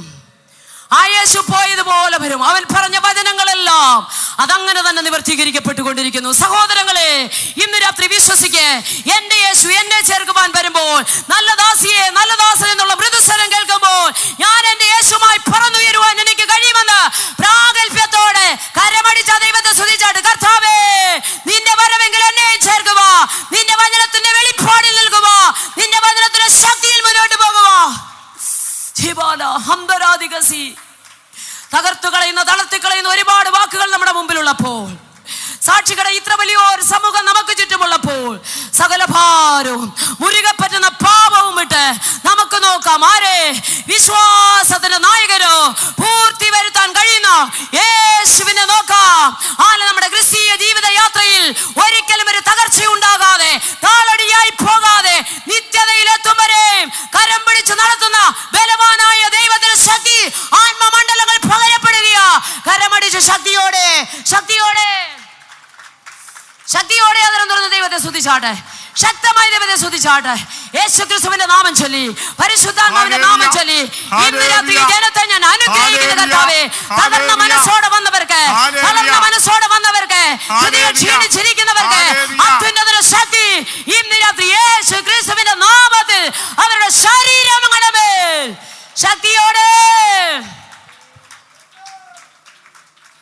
മനസ്സു ക്ഷീണിച്ചു വന്നവരുടെ മേൽ, ഹൃദയം തകർന്നു വന്നിരിക്കുന്നവരുടെ മേൽ, ഒരുപക്ഷെ പന്തലിൽ മാത്രമല്ല, വീടുകളിൽ, വീതികളിൽ, വെടിയോലങ്ങൾ, വരാന്തകൾ, കടത്തണങ്ങൾ, വാഹനങ്ങൾ ഞങ്ങളെ ശ്രദ്ധിക്കുന്ന മാന്യ ശ്രോതാവേ, താങ്കൾ ആരുമായിക്കൊള്ളട്ടെ, ഇന്ന് രാത്രി ആ ഹൃദയ കവാടം കർത്താവിന് വേണ്ടി തുറക്കാൻ തയ്യാറാണോ?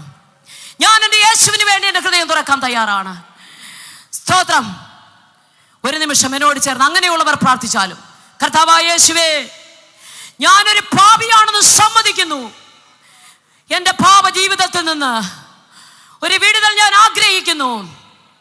യേശുക്രിസ്തുവിനെ എൻ്റെ സ്വന്തം രക്ഷകനും കർത്താവുമായി ഞാൻ ഹൃദയത്തിൽ സ്വീകരിക്കുന്നു.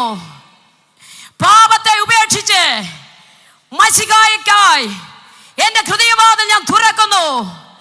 കർത്താവേ, എൻ്റെ ജനനം മുതൽ ഈ നിമിഷം വരെ ഞാൻ അറിഞ്ഞുമറിയാതെയും ചെയ്തു പോയ, പറഞ്ഞുപോയ, പ്രവർത്തിച്ചു പോയ, ചിന്തിച്ചു പോയ എല്ലാ പാപങ്ങളെയും അങ്ങയുടെ സന്നിധിയിൽ ഏറ്റുപറഞ്ഞ് ഉപേക്ഷിക്കുന്നു.